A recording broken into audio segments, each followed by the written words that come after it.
네, 반갑습니다. 김종헌입니다. 네, 반갑습니다. 네.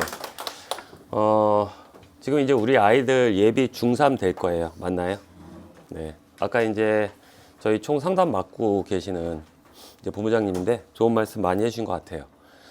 우리 아이들이 이제 중3 되기 전에 어떻게 보면 마지막 기회인 것 같아요. 이유는 수시 시작 1년 전이죠. 이제 중3 될 거니까. 모든 습관 등등을 제대로 잡지 않으면 실제로 대입에 성공하기는 쉽지 않아요. 어머니 대학 가는 게 쉽지 않으니까. 원하는 대학들이 있으시잖아요.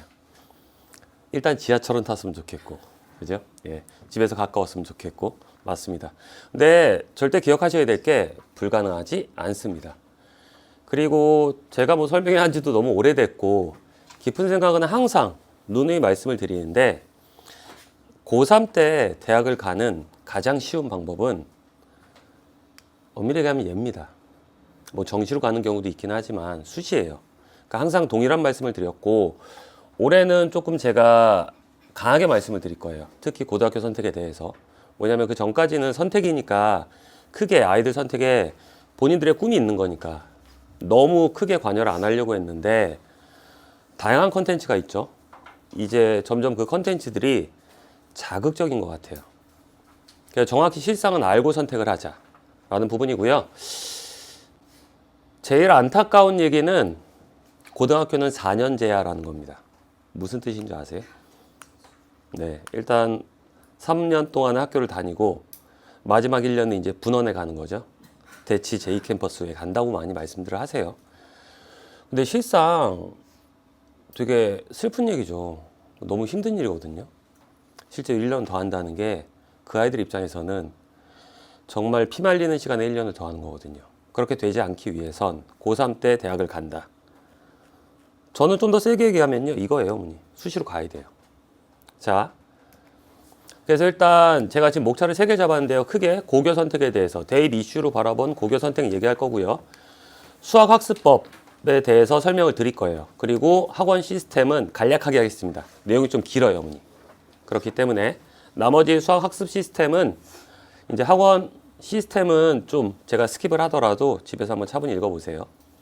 필기 안 하셔도 됩니다. 제가 동일하게 PPT 다 만들어 놨어요. 자, 시작을 하면요. 일단 대입 발표 일정에 대해서는 좀 이제부터 기억을 해 주셔야 됩니다. 첫 번째, 이제 대입 정책은요, 중3 새학기 직전까지 4년 전이에요. 수능 대입 정책의 방향에 대해서 발표를 할 거예요. 지금 기억해 주셔야 될 거는 요 타이밍입니다. 아, 저 때 대략적으로 어떻게 가겠다라고 얘기가 나올 거예요. 그리고 고1 8월 말까지 2년 6개월 전이거든요, 법령으로. 그때 수시 정시 모집 비율이나 전형별 모집 인원이 나올 거예요. 그럼 여기서 볼 거는 수시 정시 비율이 어떻게 되느냐라는 거밖에 없어요. 그 다음에 대입 전형 시행 계획이 고2 4월 말에 나옵니다. 1년 10개월 전이고요. 요거 중요합니다. 그래서 세부사항, 그 다음에 영역별 반영 비율 등등, 가산점 등등이 나올 거니까 요때 이제 뉴스가 나오면 보시면 돼요. 그러니까 이제 대입에 관련해서는 요 발표 일정을 좀 차분히 보셔야 됩니다. 아시는 것처럼 우리 아이들이 바뀌는 대입에서 두 번째 세대입니다. 통합 수능에서. 네, 맞습니다. 그러니까 첫 번째 일어나는 것도 관찰은 하시되 그게 100% 맞지는 않아요. 왜냐하면 대학들은 이제 여러 가지 시도를 할 거거든요. 벌써 28학년도 대입을 위한 시도는 준비되고 있습니다. 대한민국 대입은 원래 그래요, 어머니. 그래서 대한민국 대입에 가장 크게 큰 부분을 차지하는 건 사실 서울대죠. 서울대가 뭔가 발표를 하고 나면 나머지 이제 상위권 대학들이 서울대가 발표한 전형 요소 중에서 몇 가지를 취하면서 플러스 알파를 붙이면서 완성이 됩니다. 큰 틀에서는 뭐 우리가 좋아하는 대학들 있죠, 어머니. 네, 신촌에도 있고 뭐 여러 군데 있잖아요. 그러니까 그런 데들은 그 서울대가 발표한 걸 따라가기 때문에 서울대가 일단 발표하는 거 눈여겨 보실 필요 있어요. 자, 그래서 서울대가 먼저 발빠르게 움직였습니다. 그래서 서울대 대입 정책 포럼이라는 거를 이제 이제 행사를 했고요. 그래서 서울대가 이제 여기서 얘기를 하기 시작해요. 뭐라고 얘기하느냐? 학력 인구 변동과 경쟁률이 변동하고 있다. 이건 이슈가 되고 있는 부분 맞죠? 출생아 수가 줄고 있다. 자, 그러면 그것까지 좋은데 합격 구성원의 다양성이 감소하고 있다. 서울대는 대한민국 최고 학부고요. 국립대입니다. 당연히 모든 시선, 이목이 집중되는 학교이기도 하고요. 그렇기 때문에 신경 쓰는 것도 맞고 대한민국 최고 학부로서 사회적으로서 본인들이 보여줘야 되는 것도 있어요. 근데 그 중에서 중요하게 생각하는 게 뭐냐. 지역 편중, 배출 고교 점점 감소하고 있다. 다양한 고등학교에서 서울대 입학을 해야 되는데 점점 배출 고교들이 감소하고 있다. 그리고 배출 고교 편중이 심화되고 있다. 어떤 특정 고교로 몰려가고 있다. 이거 원래 싫어요, 어머니. 자, 더불어 중도 탈락이 증가하고 전공 충실도가 감소하고 있고요. 서울대인데 미등록 충원이 증가하고 있어요. 그러니까 실제로 작년 같은 경우가 정시 자퇴가 187명, 전체 모집 인원의 18.7%가 자퇴했습니다. 자, 이해가 안 되죠? 그럼 왜 갔어? 다른 애들 못 들어가는 애들이 있는데. 수시에서도 자퇴는 일어났어요. 근데 정시에 비해서 모집 인원도 많지만 7% 정도, 138명이 자퇴를 했습니다. 그럼 이제 저 자리는 비는 거죠. 맞습니다. 등록 포기자가 증가하고 있고, 서울대를 합격했는데 등록을 포기하고 있어요. 당연히 이제 의치안 등등해서 포기하는 경우도 있죠. 여기까지가 일단 제가 만약에 서울대라면 자존심 상하죠, 사실. 그런데 원래부터 고민하고 있던 거를 계속 또 생각을 하고 이번에 얘기를 합니다. 서울대를 가는데 수시의 약 95% 정도가 고3이에요. 그러니까 N수생들이, 재수생들이 서울대 가는 비율이 수시에서는 5% 정도밖에 안 돼요. 그러니까 서울대를 고3 때 가는, 아이러니하긴 하지만 가장 쉬운 방법이 수시입니다. 그리고 정시의 60% 정도가 N수생이 합격을 해요. 정시 일반 미등록 충원이 16.4%로 가장 높아요. 요새 이제 N수생들의 대학 쇼핑이 약간 시작되는 거 계속 가중되고 있는 부분이죠. 그러다 보니까 정시 40%를 선발을 고민해야 되나? 근데 저건 서울대만의 고민은 아니에요. 이제 최상위권 대학들은 전부 다 저 고민을 하고 있어요. 원래 그들이 뽑고 싶은 전형은요, 정시보다는 수시거든요. 그리고 나서 서울대뿐만 아니고 뭐 연대도 그렇고 중대도 그렇고 다 한번 대학들 연구기관에서 연구를 해요. 얼마 전에 뉴스에도 발표가 나왔는데 일단 수시 전형 입학생 학점이, 다니고 있는 애들 학점이 정시생들보다 높아요. 그리고 그때 발표된 걸 보면 순서가 어떻게 되냐? 서울대 같은 경우는 일단 지역 균형 발전, 학교장 추천 제도로 들어온 애들이 학점이 제일 높아요. 그 다음에 수시, 학생부, 종합 전형으로 들어온 애들이 그 다음이고요. 다른 학교까지 좀 첨가를 시키자면 세 번째가 있어요. 총 네 번째까지 가는데 세 번째는 어딜까요? 아무래도 정시 아닐까요? 논술 전형으로 들어온 애들이 학점이 높습니다. 정시가 마지막이에요.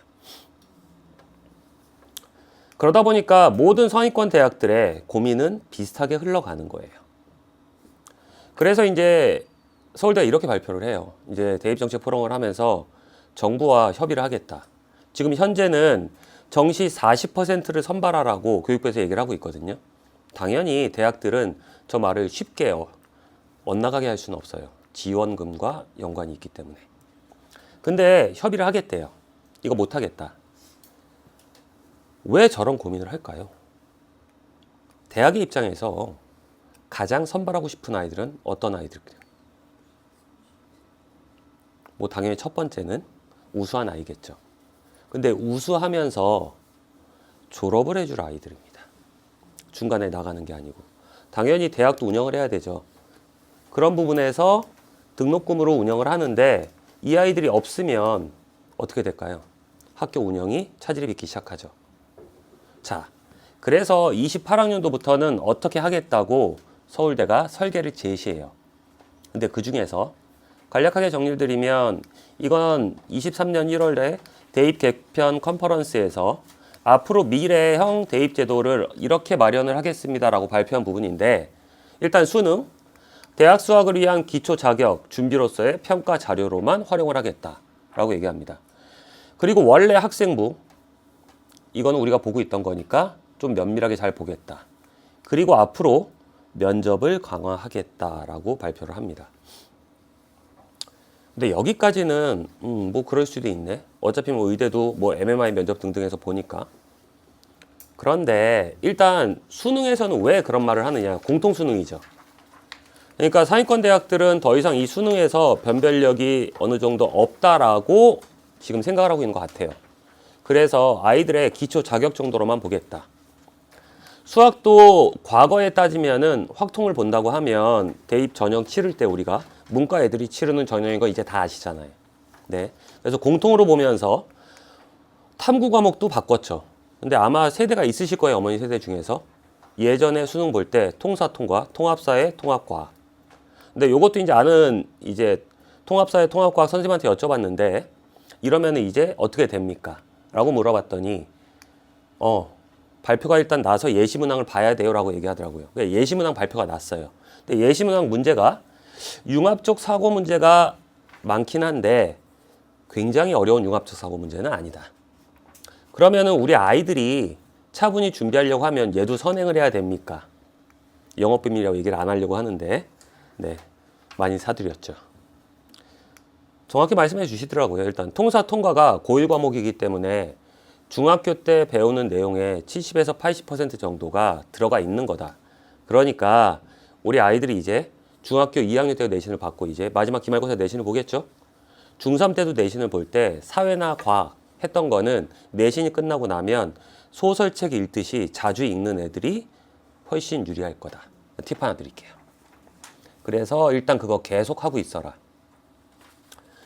그러니까 책은 버리시는 거 아니에요. 네. 일단 어머님들 이제 학기가 끝나면 그런 말씀 하시더라고요. 책장에 책이 너무 많은 게 스트레스 받아요. 그래서 버리시는데 버리지 말아야 될 책들이 있습니다. 그게 이제 수학책 버리시는 거 아니에요, 어머니. 그리고 통사 통과도 이제 중학교 때 배웠던 과정으로 이렇게 준비를 해 주십사. 그러니까 엄밀히 얘기하면 이제 다른 거는 그렇게 크게 변하는 게 없어요. 영역, 평가 및 성적 제공하는 것과 EBS 연계 방식 등도 현행이 유지가 돼요. 그래서 이제 뭐 킬러 문항 뭐 삭제한다. 킬러 문항이야 말을 원래 안 좋아하지만 그런 부분 이번 수능도 그랬죠. 그래서 이제 뭐 물수능이다 아니다 막 얘기 나오고 있죠. 자, 그 상위권 대학들이 바라봤을 때 기초 자격 준비로서의 평가 자료로 사용을 하겠다. 서울대 저렇게 얘기했는데 나머지 대학들도 스스로 움직여요. 그래서 어떻게 되느냐. 일단 서울대가 24학년도 대입에서 미리 하고 있는 게 있어요. 그게 뭐냐? 요거 이제 중요해요, 어머니. 서울대가 정시에서 교과 평가를 도입합니다. 저때 교과 평가라는 건요. 정시는 수능이죠. 수능 성적을 집어넣고 학생부를 좀 보겠다라고 시작을 했어요. 그리고 나서 서울대는 최종적으로 28학년도부터는 정시에서 수능 보고 내신 학생부를 좀 많이 보겠다. 강화시키겠다라고 얘기를 했습니다. 24학년도에 그리고 학생부가 간소화됐고요. 자기소개서 없앴죠. 그러니까 아이들이 이제 자기소개서 등등해서 쓰는데 고3 때 시간을 이제 낭비하는 부분은 사라지기도 해요. 근데 이제 자기소개서 쓸 때 애들이 사실 쉬는 것도 있었거든요. 근데 그게 없어지니까. 원래 그래요, 어머니. 이제 상위권이나 최상위권들은 고3 한 여름방학? 그때쯤 되면은 잠깐 사라져요. 자기소개서 써야 되니까. 그걸 토대로 면접 봐야 되니까. 근데 그게 없어져서 아이들이 그거에 대한 스트레스는 없을 거예요. 근데 공부에 대한 스트레스는 있겠죠. 아, 쉬는 텀 없이 계속 공부하는구나. 이과 증가가 됐죠. 그래서 이건 다 아시는 사실이라서 25학년대 화두였죠. 의대 증원. 그리고 연세대, 한양대 등에서 수시 수능 최저 신설 하고 있습니다. 그러니까 없는 경우가 많았는데 점점 증가가 되고 있어요. 수시에서 수능 최저. 그러면 수시에서 수능 최저라는 건 학생부 집어넣고 수능 성적도 있어야 되는 거죠. 이런 느낌이네요. 이 두 가지의 수시와 정시의 이 전형이 가까워지고 있다. 네, 이게 맞습니다. 그래서 이제 발표된 대로 하면 26학년도에 어떻게 되냐? 정시 교과 평가를 도입하는 학교가 서울대는 강화한다고 했고 서울대, 고려대, 연세대, 한양대, 성균관대, 부산의치해가 정시에서 교과 평가를 하겠다고 얘기를 했어요. 근데 정확히 세부 내용은 서울대처럼 발표하진 않았어요. 근데 하겠다 우리도 따라가죠 이제. 그럼 28학년도 지금 현재 중3 우리가 한 번 딱 볼 수 있는 그때는 어떻게 되느냐. 아직 정확한 건 안 나왔습니다. 근데 여기서 이제 정확히 줄기를 잘 보셔야 되는 건 상위권 대학들은 지금 정시를 보는데 학생부를 보려고 지금 준비 중이다. 그리고 수시 같은 경우 수능 최저, 수능을 보려고 점점 증가가 예상되는 추세이다. 이겁니다. 다른 건 없어요.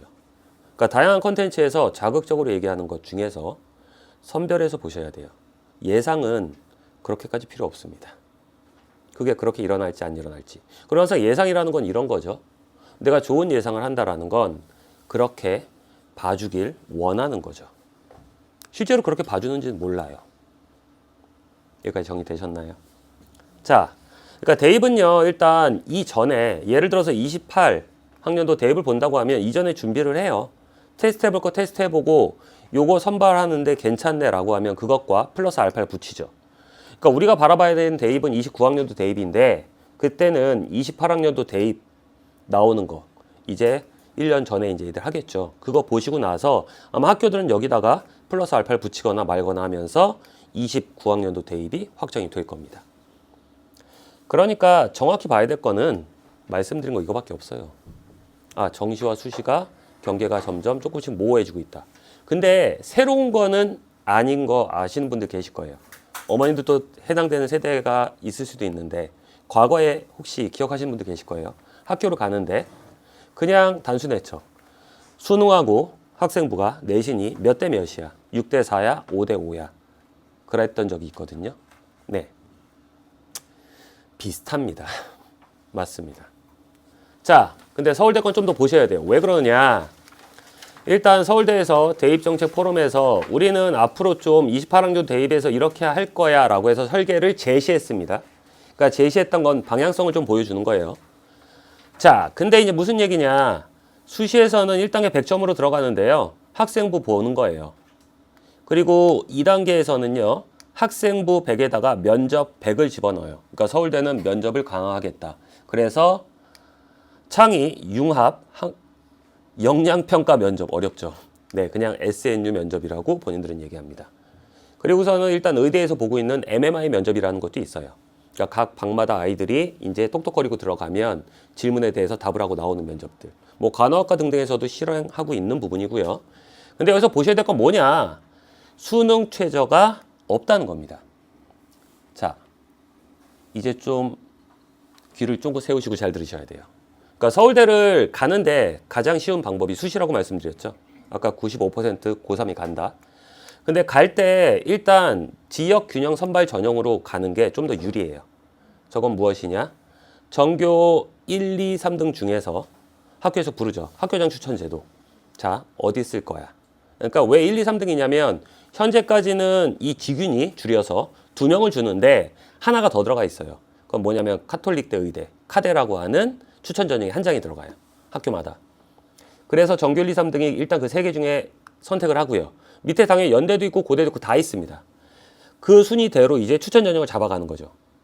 그러니까 고등학교에 진학했을 때 수시로 가는데 일단 성적이 좋으면 추천 전형 무조건 거의 들어가야 돼요. 성적에 따라서. 근데 25학년도 같은 경우는요. 전체 19%를 직윤으로 뽑습니다. 662명이고요. 이게 학교당 250명에 300명 학년 기준이라고 하면 2명 주는 거예요. 근데 그걸 28학년도에 학교당 3명으로 늘릴까 합니다라고 얘기하고 있어요. 수시 정시 다 있고요. 자, 근데 선생님 그러면 우리 지역에서 조금 이제 제가 엄마들하고 만나보면서 얘기를 해보면 왜 서울대 그렇게 많이 안 나올까요? 보통 일반고에서 서울대 학교장 추천 제도는 다 써요, 어머니. 근데 안 나왔던 이유가 이 직윤에서 그러니까 일반 전형에 수시 일반 전형, 학생부 종합 전형 말고요. 직윤에서는 수능 체제가 있었어요. 그래서 일반고에서 애들이 원선 다 쓰고 학생부가 밀리는 게 아니고요. 연대 고대도 마찬가지예요. 더 갈 수 있는데 밀리는 게 아니고 수능 최저 때문에 못 가는 경우가 많아요, 사실. 고3 때 학교에서 할 거 다 하고 수능까지 준비하는 게 쉽지는 않거든요. 그래서 서울대가 얘기해요. 직윤에서 없앨게. 그러니까 배출 고교에 대해서 민감하게 반응을 하는 이유도 다양성에 대해서 다양한 학교에서 뽑겠다라고 하는 것도 여기서 일단 최대한 만들고자 하는 의지가 강하게 보입니다. 그리고서는 이제 정시 입장에서 또 살펴본다고 하면 정시 같은 경우는 사실 N수생들이 유리한 거는 맞아요. 왜일까요? 고3들은 학교에 가서 수업을 다 듣고 할 거 다 하고 그리고 내신도 보고 나머지 시간에 수능 공부를 하죠. 근데 N수생들은 오전에 8시에 뭐 6시 반에 일어나서 8시나 8시 반까지 학원에 가서 저녁 10시까지 순공을 한다고요. 수능에 대해서만. 그러니까 수능 같은 경우는 많이 볼수록 유리한 건 사실이에요. 그리고 이제 오래됐고. 그래서 이제 수능이 점차 사라진다 아닌다 막 갑론을박이 있잖아요. 자, 근데 이제 정시에서 그렇게 서울대 들어왔다 왔다 갔다 하는 애들도 많고 그런 애들보다는 우리 학교에서 이제 졸업을 해줄 애들을 원하는 거죠. 그래서 어떻게 하느냐. 일단 1단계 100%를 보는데요. 수능, 공통수능 입장에서 본다고 하면 등급 점수를 활용해서 2배에서 3배수로 뽑겠대요. 일단 인원을. 저게 1단계예요. 근데 등급 점수 활용이란 게 뭐냐면 파격적이에요. 딱 퍼펙트 1, 1점 빵빵이랑 1.5, 1.9 같을까요? 아니죠. 수능 성적표 갖고 적당히 계산하면 나오거든요. 연대 지점수 그런 게 사실 그런 거예요. 근데 서울대 얘기하는 건 뭐냐면요. 그냥 1등급이면 1등급이야. 그냥 2면 2야. 1점 빵빵이랑 1.9랑 상관없어. 1단계에서 그냥 갈 거야. 이걸 허문 거예요. 그래서 1단계에서 선발을 하죠. 그리고 나서 2단계에서 어떻게 하냐. 수능 60을 잡고요. 교과 역량평가 강화시켜서 40점을 잡겠다고 설계 예시를 제시한 거예요. 그러니까 몇 대 몇이에요? 6대 4죠. 6대 4. 자, 그리고 나서 정시에서 이제 이런 얘기를 해요. 학생부 다 볼 거고 공동체라는 걸 본대요. 그러니까 정시에서 이제 쇼핑하듯이 하는 애들 이제 좀 여러 번 시도하니까 자신감이 붙는 거죠. 그리고 졸업을 안 하고 이제 중도 탈락하는 애들, 나가는 애들 등등을 따졌을 때 학교에서 이 학교를 좋아하고 서울대를 좋아하고 충분히 학업을 다 수행하면서 졸업할 애들. 그러니까 공동체 의식이 있어야 돼. 이게 우리가 연구해 보니까 좀 필요한 것 같아. 그걸 보겠대요. 어떻게 볼지는 저도 모르겠어요. 네, 이렇게 갑니다. 정리되셨나요? 자, 서울대 같은 경우는 수시에서 수능 체제를 없애긴 하는데 나머지 뭐 연대, 고대 이제 우리가 서영고, 서성한 하잖아요. 나머지 학교들은 수시에서 아마 수능 최저가 조금 증가될 거라고 예상은 해요. 수능 최저가 이제 수시에서도 수능이 쉬워지는 부분이 있으니까 좀 적당히 맞출 수 있겠니? 이렇게 갈 가능성은 좀 높을 것 같아요. 하지만 전체적으로 보면요. 점점 수시와 정시가 다가서고 있죠. 이게 사실 팩트입니다. 현재까지. 이게 팩트예요. 그러니까 좀 정리를 하면요. 수시와 정시를 보는데 일단 내신, 5등급 체계인 거는 대부분 아시니까 5등급 체계로 들어오는 내신이 교집합을 이룰 거예요. 그리고 나서 이제 전형별로 수시냐 정시냐에 따라서 필요한 것들이 붙을 건데 아마 둘 다 면접은 좀 붙지 않을까 예상은 합니다. 그러니까 나중에 고3 때 면접 준비도 좀 해야 될 거예요, 사실. 자, 요걸 기억하시면 됩니다. 내신은요, 계속 따라다닙니다. 지금 무슨 뜻이냐? 한번 내신 결정되면요, 복구가 불가능합니다. 수능은요, 그게 부족하니까 재수를 하겠다고 결정을 하는 거죠. 얘는 복구가 가능합니다. 열심히 노력하면, 진짜로 열심히 노력하면 그에 따라서 성적이 오르죠. 그런데 사실 이번만에 28학년도 대입을 준비하면서 우리가 아직 나와 있는 자료를 예측을 하면서 살펴본다고 해도 이번 28학년 대입의 특징은 아니에요, 어머니. 특이한 건 아니고요. 원래 그 전도 항상 그랬고요. 고3들이 대학 가는데 가장 그래도 쉬운 방법이 원래 수시였어요. 이건 변한 적이 없어요. 근데 어느 순간 이제 한 번에 뭔가를 뒤집어 엎기 위해서 또는 내신이 조금 이제 안타깝게 무너지는 경우가 이제 정시로로 빠지는 거죠. 이제 수능밖에 없어라고 간 거지. 고3 때 대학을 간다. 가장 쉬운 방법은 수시입니다. 다만 이제 수시에서 만족스러운 본인이 가고 싶은 학교와 학과를 갈 수 있느냐 없느냐의 차이였던 거지 변한 적은 없습니다. 기억하셔야 돼요. 내신 정해지면 복구 불가능하니까 내신 잘 받아야 됩니다. 자, 고교학점제는 대부분 이제 아실 거라서 좀 스킵을 할 거예요, 어머니. 그래서 정리만 해뒀고요. 일단 이제 이 정도는 해주시는 게 좋아요. 이제는 계열이 비슷한 몇 개의 희망학과를 미리 고민하고 좀 아이들하고 대화를 하시는 게 좋아요. 아이가 만약에 잘 모른다고 하면 부모님들께서 좀 아이가 관심이 있어 하는 거. 요새 아이들 간혹 이제 상담하면 그런 경우 있어요, 어머니. 꿈이라고 얘기하면 약간 거부감이 있더라고요. 약간 되게 거대하게 느끼나 봐요, 아이들이. 부담을 느끼고. 그러니까 접근을 하실 때는요, 이 아이가, 우리 아이가 뭘 좋아했었지? 또는 아이가 어떤 분에 관심이 있지? 이 정도로 접근을 하시는 게 좋아요. 그러니까 계열이 비슷한 거여야 되죠. 막 갑자기 수학 통계학과를 간다고 하다가 국어 국문학과를 간다고 하면 이건 좀 너무 괴리가 있죠. 자, 다만 이제 요새 이슈가 되고 있는 것 중에 하나가 지금 자유전공 학부가 증가하고 있어요. 근데 그 대학들이 원해서 한다기보다요, 그것도 교육부 지원금하고 연관이 있어요, 어머니. 네. 그래서 이제 요 정도는 좀 하셔야 된다. 아이들하고 좀 얘기를 많이 나누셨으면 좋겠습니다. 자, 이제 고등학교 가면 이렇게 될 거예요. 필수 이수학점은요, 84학점이고요. 그 다음에 진로 선택, 이제 자율 이수학점은요, 90학점으로 해서 그 다음에 창의적 체험활동 창체 18학점 넣어서 192학점이 졸업학점입니다. 그러니까 여기서 중요하게 보셔야 될 거는 얘하고 90학점하고 80학점 이제 요 얘기를 해야 되겠죠. 평가. 작을 거예요, 글씨가. 그래서 좀 걷다 이제 좀 넣어놨는데 자료집에 이거 한 번에 다 안 보시면은 효과가 좀 많이 없을 것 같아서요. 이게 아이들이 고등학교 때 듣게 되는 선택 과목들에 대한 거 제가 다 적어 놓은 거예요, 어머니. 네. 이제 뭐 물원, 물투 이런 것들 이름 다 바뀌었고요. 역학과 에너지, 전자기하, 양자 이렇게 해서 바뀌긴 했는데 일단 요거 고등학교 1학년 때 보는 통사, 통과 그리고 한국사죠. 요거 수능 시험 범위예요. 고1 때 보는. 그 다음에 요거 수능 시험 범위예요. 그래서 선택 과목에서 보고 있는 거예요. 아까 보여드린 거. 그리고 요거는 제2외국어. 이것도 수능. 정리되셨나요? 자, 근데 고교학점제에서요. 128과목이 상대평가고요. 상대평가, 절대평가, 병기다라고 하면 그냥 상대평가예요, 어머니. 그렇게 이해하시는 게 쉬워요. 어차피 절대평가, 중학교 때 하는 것처럼 A, B, C, D 그거 관심도보다는 상대평가에 당연히 대입들은 등급을 관심을 갖겠죠. 그거에 대한 얘기도 많아요. 콘텐츠 되게 많아요. 이 성적표가 어떻게 나오면 대학들이 이걸 어떻게 계산을 하고 막 예상이죠. 맞을 수도 있고 아닐 수도 있습니다. 그러니까 거기에 너무 크게 좌지우지 안 되셔도 돼요. 어쨌든 심플하게 표현을 하면요. 가장 좋은 건 몇 등급일까요? 1등급이겠죠. 네. 그러니까 그걸 예상하는 것부터가 이제 뭔가 잘못된 방향에서 뭐가 좀 더 내가 좀 유리하지 않을까라고 예상을 하는 것 뿐입니다. 다만 9과목은 절대평가예요. 그러니까 저 과목, 이게 9과목 얘거든요.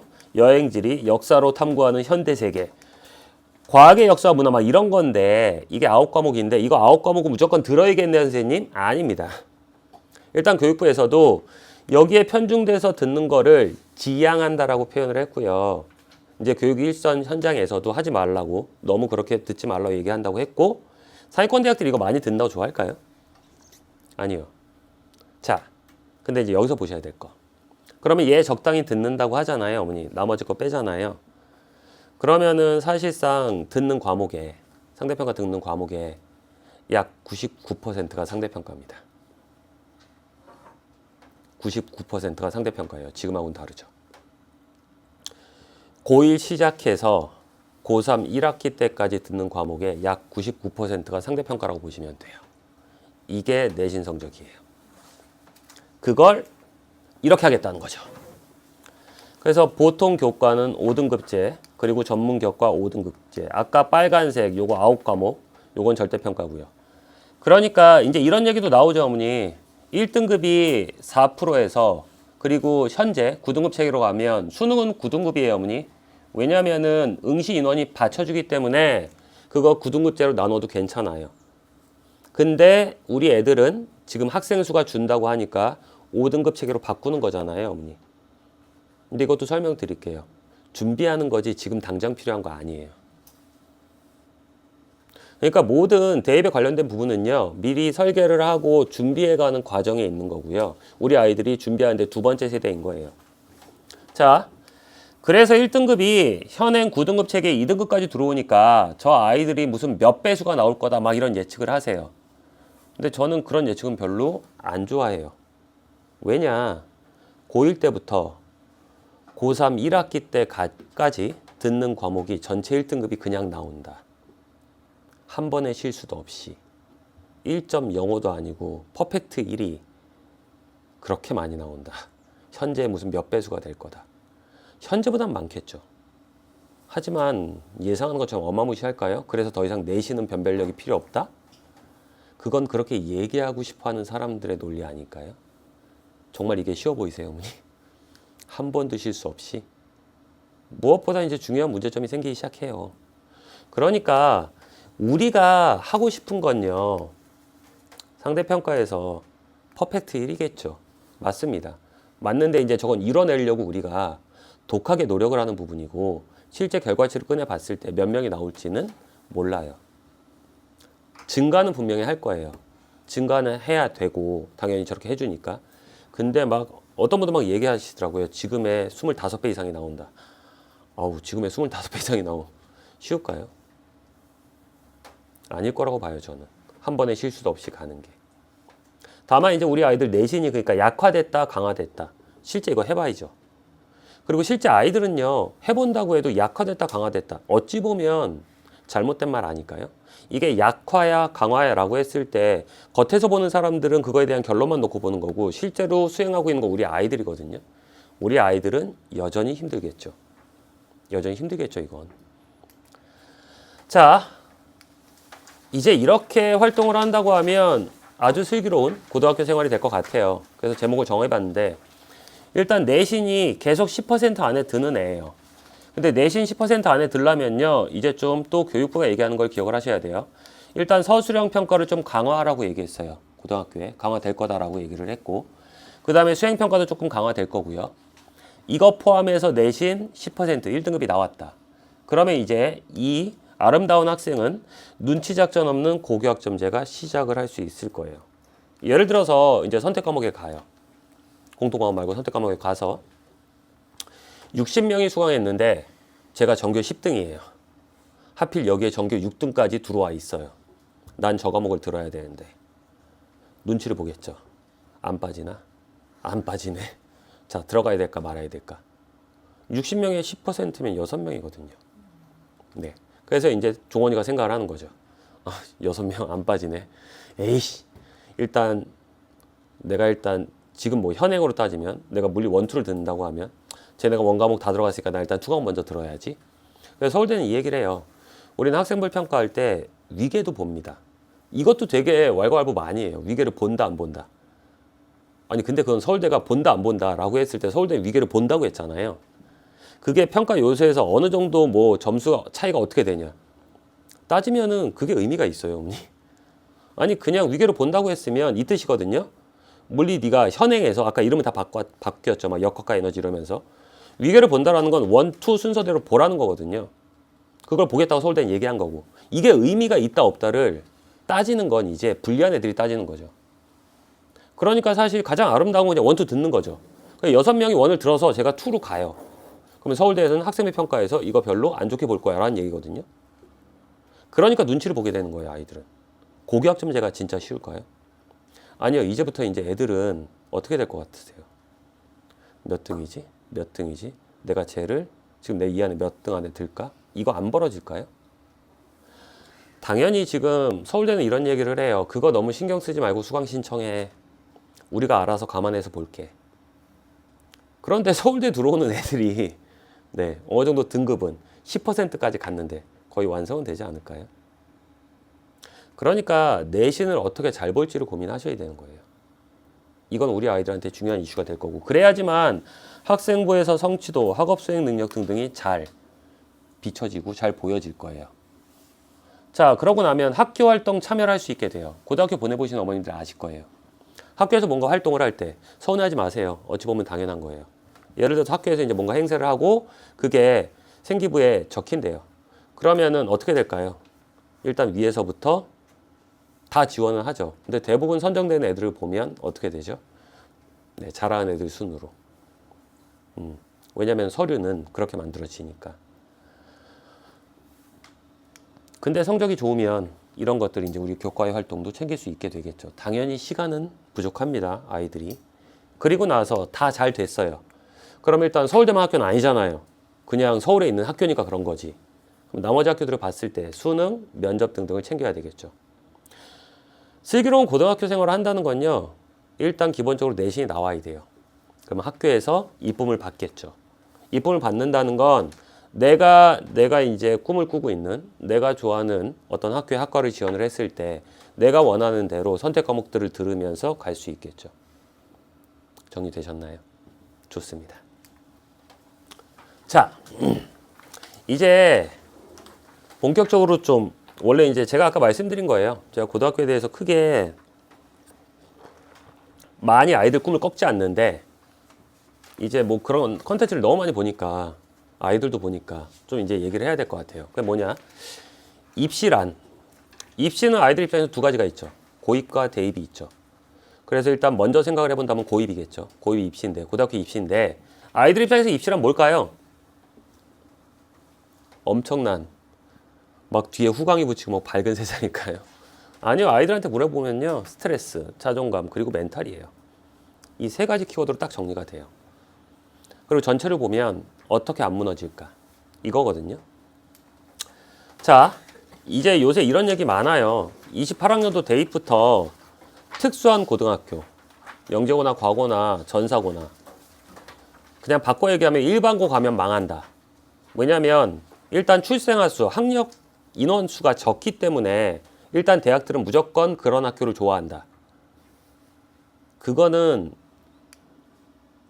지금 현재 5살, 6살 정도요. 무슨 얘기냐면 지금 현재 24학년도 때 고3이 41만이에요, 어머니. 그리고 나서 지금 고2가 45만 8천이거든요. 등록된 게. 이거 다 보실 수 있는 데이터예요. 다 그냥 인터넷에 치시면 다 나와요. 인구 변동에도 다 나와요.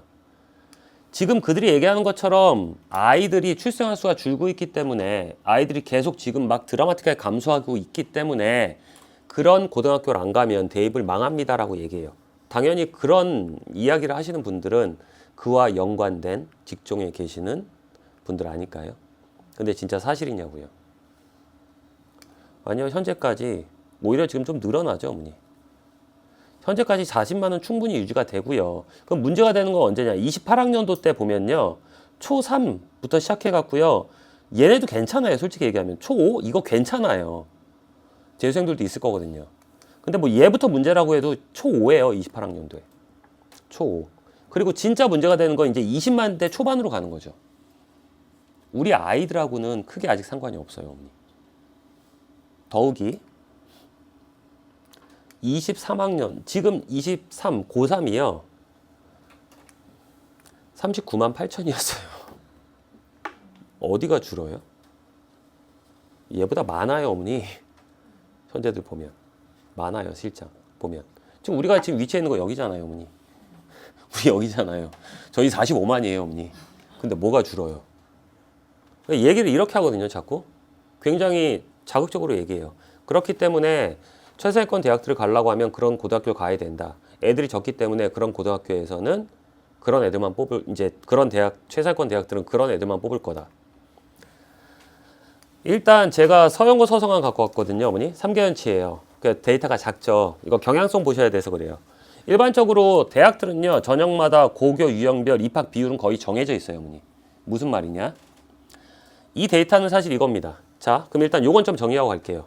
그러면 실제로 고입을 치러서 고등학교에 간 애들, 그러면 그 아이들이 좀 유리한 건 잘못됐을까요? 아니요. 저는 그렇게 생각하지 않아요. 그 아이들이 조금 유리해야 되는 건 어찌 보면 좀 당연한 거 아닐까요? 중학교 때 그렇게 날고 긴다는 애들, 학생부 다 집어넣고 지금 고등학교 때 대입 때도 안 하는 자소서 써서 면접 준비하고 시험 있으면 시험 준비하고 해서 간다고요, 애들이. 그럼 걔네가 좀 유리한 거 무엇이 잘못됐죠? 전 좀 유리해야 된다고 봐요. 유리해야 된다고 봐요. 그리고 다 그거 통해서 좋은 애들, 좋은 수수를 뽑은 거죠, 사실. 그러면 언제 또 분리한 적은 있나요? 아니요. 그렇게 없어요. 근데 유분리라는 걸 그렇게 따지고 싶으면 정확히 이제 좀 말씀을 드릴게요. 그 아이들이 조금 유리한 건요. 어찌 보면 당연한 거예요, 어머니. 다만 어디까지가 유리하냐고요. 그렇게 고등학교 때 이제 열심히 준비해서 고입을 치렀죠. 합격을 했죠. 그럼 어디까지 대략 유리하냐? 크게 마지노선을 잡으면 그 고등학교에 가서 30% 이내 정도에 들으면 조금 유리해요. 10% 이내 들으면 유리해요. 이렇게 좀 보시면 돼요. 예를 들어서 조금 작긴 한데요, 어머니. 서울대 볼게요. 서울대에서 일반고 애들이 합격하는 전체 인원수 비율이에요. 서울대는 일단 50% 이상의 일반고 애들이 합격을 해요. 근데 저거 늘리겠다고 지금 직위도 늘리는 거거든요. 그러니까 직위는 보통 일반고에서 서울대 갈 때 최고 장점이에요. 직위 자체가, 학교장 추천 제도가. 그리고서는 예를 들어서 뭐 이제 좋아하는 학교들도 있는데 예를 들어서 서울대에 들어가는 과거 애들을 보면요. 비율에 3.74, 24학년도 때 3.74, 그리고 23 때 3.2예요. 저 비율은 웬만큼 크게 변동 안 해요. 그러니까 그들이 얘기하는 것처럼 되려고 하면요. 이 폭이 엄청 뛰어야 돼요. 이해되셨나요?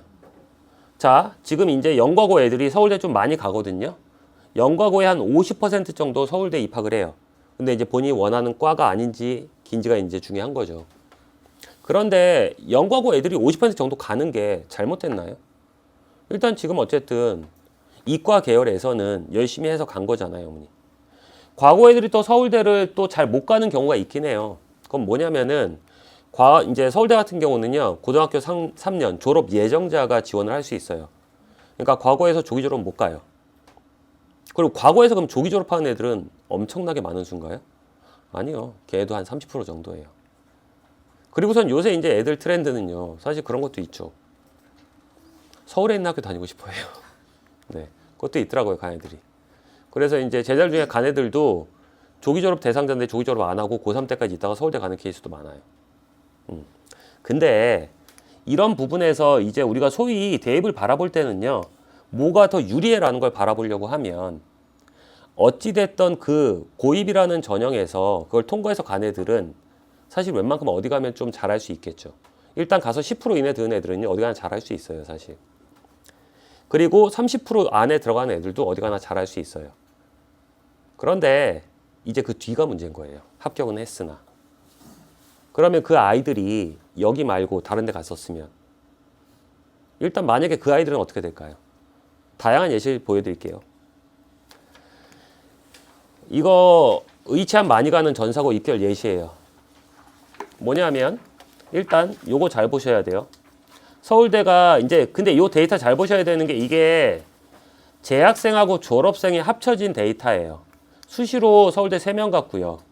그러니까 느낌이 오시죠? 아, 직윤 일단 2개 받았을 것 같고 적어도 이제 직윤 2개 받았을 것 같고 나머지 하나는 뭐겠어요? 수시 학생부 종합전형. 다른 학교 더 많이 보는 학교 많거든요. 근데 이 학교는 1명 갔어요. 나머지 33명이 정시로 갑니다. 재수생까지 포함해서 이 학교 출신에. 그러니까 이 데이터도 잘 보셔야 되는 게 그렇다면 재학생이 몇 명 가는지가 우리가 중요한 거예요. 이 학교를 선택을 했을 때는 이 학교에서 가서 이제 우리가 배우게 되는 커리큘럼, 좋은 환경 등등을 따지는데 실제로 정시 파이터로 빠졌다고 하면 이 학교에 좋은 환경이 얼마나 작용을 했을까요? 정시로 갔다고 하면 학교의 힘은 얼마나 들어간 걸까요? 저게 학교의 힘일까요? 아이의 힘이죠. 수능으로 간다고 하면. 그러니까 선택을 잘 하셔야 된다고요. 그리고 나서 이제 뭐 6개 이스트에 41명 수시로 갔다. 그리고 나서 뭐 정시는 2명 갔다. 포스텍 31명 갔다. 사실 이제 특수한 고등학교이기 때문에 근데 이제 요새 아이들도 그래요. 종합대학교인 서울대 많이 가고 싶어요, 애들. 종합대학교인 서울대 많이 가고 싶어 하죠. 네. 자, 근데 이제 문제는 누구냐? 얘네예요. 얘네. 당연히 이 학교들은 오해하지 마세요, 어머니. 너무나 좋은 학교들입니다. 너무나 좋은 학교들인데 여기까지 가서 기숙사 생활을 하면서 열심히 하는 애들 입장에서 그 아이들 입장에서 성에 찬 학교일까요? 근데 얘네 아니에요, 지금. 그래서 이 학교가 이때 졸업생이 357명입니다. 대학은요 127명이 갔어요. 35.6%가 이거예요. 여기서 이제 재학생들이. 그리고 의대도 많이 보냈다. 재학생이 43명 갔어요. 이거 지방에 있는 거기 때문에 이거는 지방 이제 요 지역 할당제가 있어요, 어머니. 그거 포함해서. 요거 그리고 나서 정시로 의대 14명 갔어요. 그래서 161명 갔다고 이제 얘기를 한 건데 수시에서 졸업생이 6명 갔고요. N수생이 98명 갔어요. 이거 다 합쳐서 이 수치예요. 자, 그렇게 해서 이제 요렇게 갔다라고 이제 졸업생 중에서는 N수생 빼고 요렇게 갔다라고 얘기하는데 국외 진학은 2명이니까 빼고요. 자, 그럼 이 기타 잘 보셔야 돼요. 64%. 사실 이거보다 많을 거라고 예상은 해요. 만족을 못하면 반수할 테니까. 얘네가 뭘까요? 전사고니까 취업을 가지는 않을 것 같아요. 사실. 얘네가 대치 J 캠퍼스입니다. 네. 이해되셨나요? 그렇기 때문에 마지노선은 30%인데요. 본인의 꿈이 좀 큰 애들은요. 30% 갖고 안 됩니다. 이런 학교들을 선택을 할 때 중요한 건 뭐냐면 가서 일단 나올 수 있냐 없냐. 그리고 이제 우리 아이들 때는 지금 서울대 포함해서 이제 상위권 대학들이 얘기하고 있는 건 뭐죠? 수능만 잘 본다고 해서 우리 바로 받을 겐가요? 아니죠. 판단은 이제 아이와 상의를 하셔서 하셔야 되는데 이거 다 보고 하셔야 되는 거예요. 자, 그렇다면 이제 영재고나 과거나 특목, 전사를 고입을 치렀을 때 일단 학생부 자기소개서, 면접, 지필고사, 캠프 등등 다 준비해야 되고요. 이거 다 시간이에요, 어머니. 자, 근데 이미 제가 오늘 설명의 제목이 뭐였죠? 수시 시작 1년 전이라고 말씀드렸죠. 일단 어느 정도 이제 계획이 확실하게 쓴 애들은 내가 가서 탑을 치고 어떻게 하고 하겠다라는 애들은 중2 또는 중3 때부터 엄청나게 열심히 공부를 해요. 시간 막 손실되는 거 없게 하려고. 그래서 제가 이제 좀 이따 설명을 드릴 건데 이것저것 다 하신다고요. 막 애들이 다 해요. 그런데 이제 이 얘기를 하죠. 불합격 시 좋은 경험, 면접도 받고 자소서도 써봤고 대입에 자소서 없는데요. 면접을 봤다라는 거 좋은 경험이긴 하죠. 자, 이 이후에 면접 보는 학교 갈지 안 갈지도 불투명한 부분도 있고요. 3년 뒤에 3년도 아니에요. 정확히 따지면 3년 조금 넘게 그 뒤에 이때 봤던 면접이 좋은 경험이라고 치부하기에는요. 시간 소모가 심하지 않을까요? 저렇게 하는데 적어도 준비기간까지 따지면요. 길게 한 애들은 6개월, 1년을 해요. 아니면 그 전부터 준비를 하죠. 등등을. 짧게 해도 전서고 준비한다고 애들 적어도 3개월 막 2개월 해요. 그 시간 동안에 이미 이제 발빠르게 좀 알아보고 선택을 한 애들은 계속 이제 고등학교 가서 내신 어떻게 될지 막 파고 있다고요. 자, 불합격을 안타깝게 했어요. 그 멘탈 회복해야죠, 어머니. 그렇게 열심히 준비했는데. 중학교 때 열심히 했는데. 그러면 대부분 안 좋은 케이스는 뭐냐? 그리고 나서 중3이 끝나요. 그리고 고등학교 가죠. 그리고 내신을 봐요.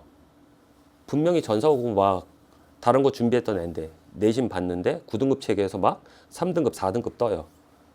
이제 멘탈이 완전히 털리겠죠, 애들 말로. 현명한 판단을 하셨으면 좋겠고요. 무조건 이게 준비한다고 능사가 아니에요, 어머니. 전체적으로 봤을 때 지금 상위권 대학들이 원하는 케이스도 어느 정도 좀 명확히 돼 있는 부분이고요. 어딜 봐야지 대간절 저런 고등학교를 안 가면은 일반고를 가면 불리하다, 망한다라는 표현을 합니까? 그래서 저는 요번 설명에서 처음이에요. 이렇게 자세히 하는 건 사실. 작년까지도 이렇게 자세히 안 했어요. 그냥 제가 항상 했던 얘기는 이거예요. 태도와 자세가 좋아야 되는 게 공부에서는 가장 중요하니까 중학교 때 내신 99점 받으세요. 100점 만점 목표라서 이렇게만 얘기했는데 제 기준에서 이제 너무 과하더라고요. 자, 이렇게 생각하시면 돼요. 합격 가능성이 굉장히 높은 애들, 그리고 가서 적어도 30% 이내에 들 것 같으면 준비하세요. 당연히 그건 또 가서 붙어봐야지 알아요. 정부에서 이제 전국 단위가 오거나 하는 등등은. 자, 요것도 있죠. 맨날 이제 말씀을 하시더라고요. 컨텐츠에서. 이런 학교를 가야지 학생부 종합전형도 잘 돼. 이제 듣는 과목이 달라. 그런 과목들이 있어요. 예를 들어서 이제 전서고 중에서 무슨 AP 세계사. 그거 이제 외국 대학 갈 때 필요한 거거든요. 그것도 상대평가인데요. 그거 2등급, 3등급 뜨는데 들어가요? 선택 과목이고. 그런 것들 사실 안에 들어서 이제 이것까지 고려하면요. 10%인 거예요, 언니.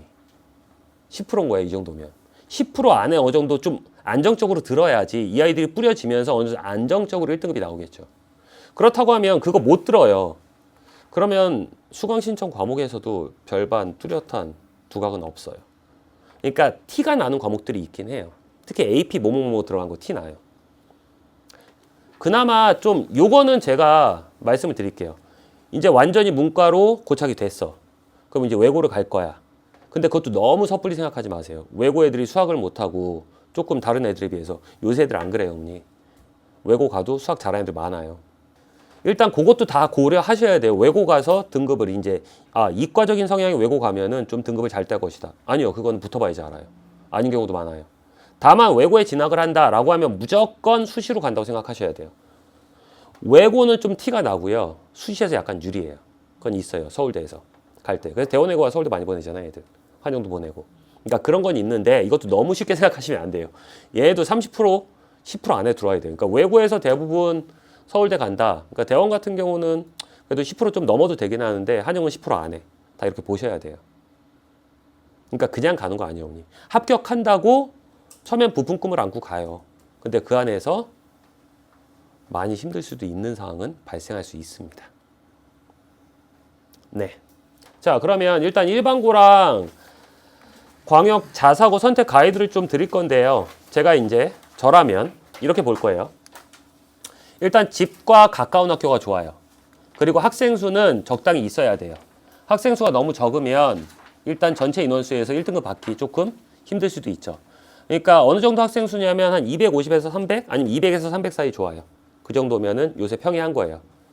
자, 그리고 나서 학교 홈페이지 또는 검색으로 서울대 수시 정시 합격 인원수 보셔야 돼요. 자, 안 되면은 지인 정보도 필요해요. 그러니까 무슨 얘기냐면 저건 고등학교에서 발표해줘야지 가장 좋은 거예요. 그러니까 서울대만 보시지 마시고 6개 대학 다 보세요. 서영고, 서성한. 근데 이제 학교들은 저거 잘 발표를 안 하는 학교들 많아요. 그럼 이제 지인 정보도 좀 필요하고요. 요건 좀 알아보셔야 돼요. 그때그때 다르니까. 서울대 수시 합격 인원이 많은 학교는요. 학종 준비시키는 학교예요. 일단 적어도 직윤으로 한두 명 보낸다라고 하면 다 준비시키는 학교고요. 이것도 말씀드릴게요. 그런 특별한 고등학교는 학생부가 이만큼 나오고요. 일반고는 학생부가 이만큼 나온다. 지역에 따라 그럴 수는 있어요. 근데 안타깝게도 우리 지역은 아니에요. 우리 지역 애들도 광남고만 따진다고 해도 학종에서 학생부를 보면 얘네랑 별반 차이 없어요, 원래. 그러니까 잘하는 애들은 다 거의 다 나와요. 그러면 특수한 고등학교들은 1등부터 꼴등까지 전부 학생부가 빵빵할까요? 아니요, 쓸 게 없어요. 그리고 그들도 선택은 해요, 당연히. 집중을 하죠. 만약에 1등부터 꼴등까지 다 나오려고 하면요. 그거 작성하는 인원수가 몇 명이 돼야 되는데, 언니. 그러니까 너무 걱정 안 하셔도 돼요. 일반적으로 이렇게 애들 학생부 보면 일반고, 뭐 특별한 고등학교 애들 얘네가 좀 더 좋을 수 있긴 하겠죠. 뭐 그래도 뽑아놓은 거니까. 근데 그렇다고 일반고가 밀리냐? 안 그래요, 언니. 잘 나와요. 다만 이제 수능 최저 등등을 생각을 하셔야 되는 거죠. 그것 때문에 사실 이제 합격이 좀 당락에 결정되는 거 많기 때문에. 자, 서울대 수시 정시 합격 인원이 많은 학교는요, 일단 정시 합격 인원이 많다라는 건 좀 이제 이 아이들이 잘하는 애들이 모여 있다는 뜻이에요. 그러니까 치열하죠. 그러니까 내신 한두 개에서 밀려서 이제 뭐 준비한 거예요? 정시 준비한 거예요. 근데 이제 우리 아이들은 10%잖아요. 괜찮아요, 언니. 그러니까 대부분 그리고 아까 보니까 수시와 정시가 가까워지고 있죠.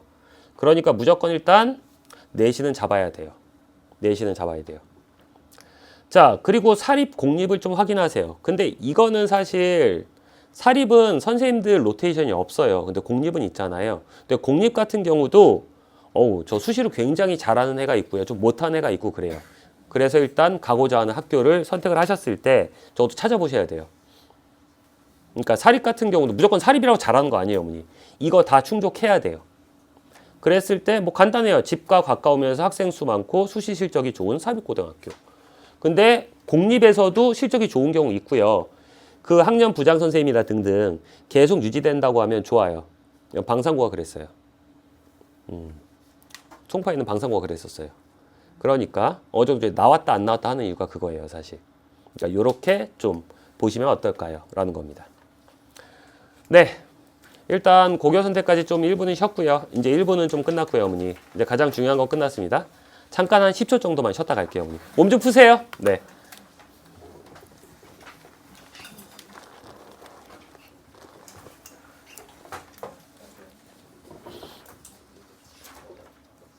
네, 어떻게 잘 이해는 되셨어요? 네.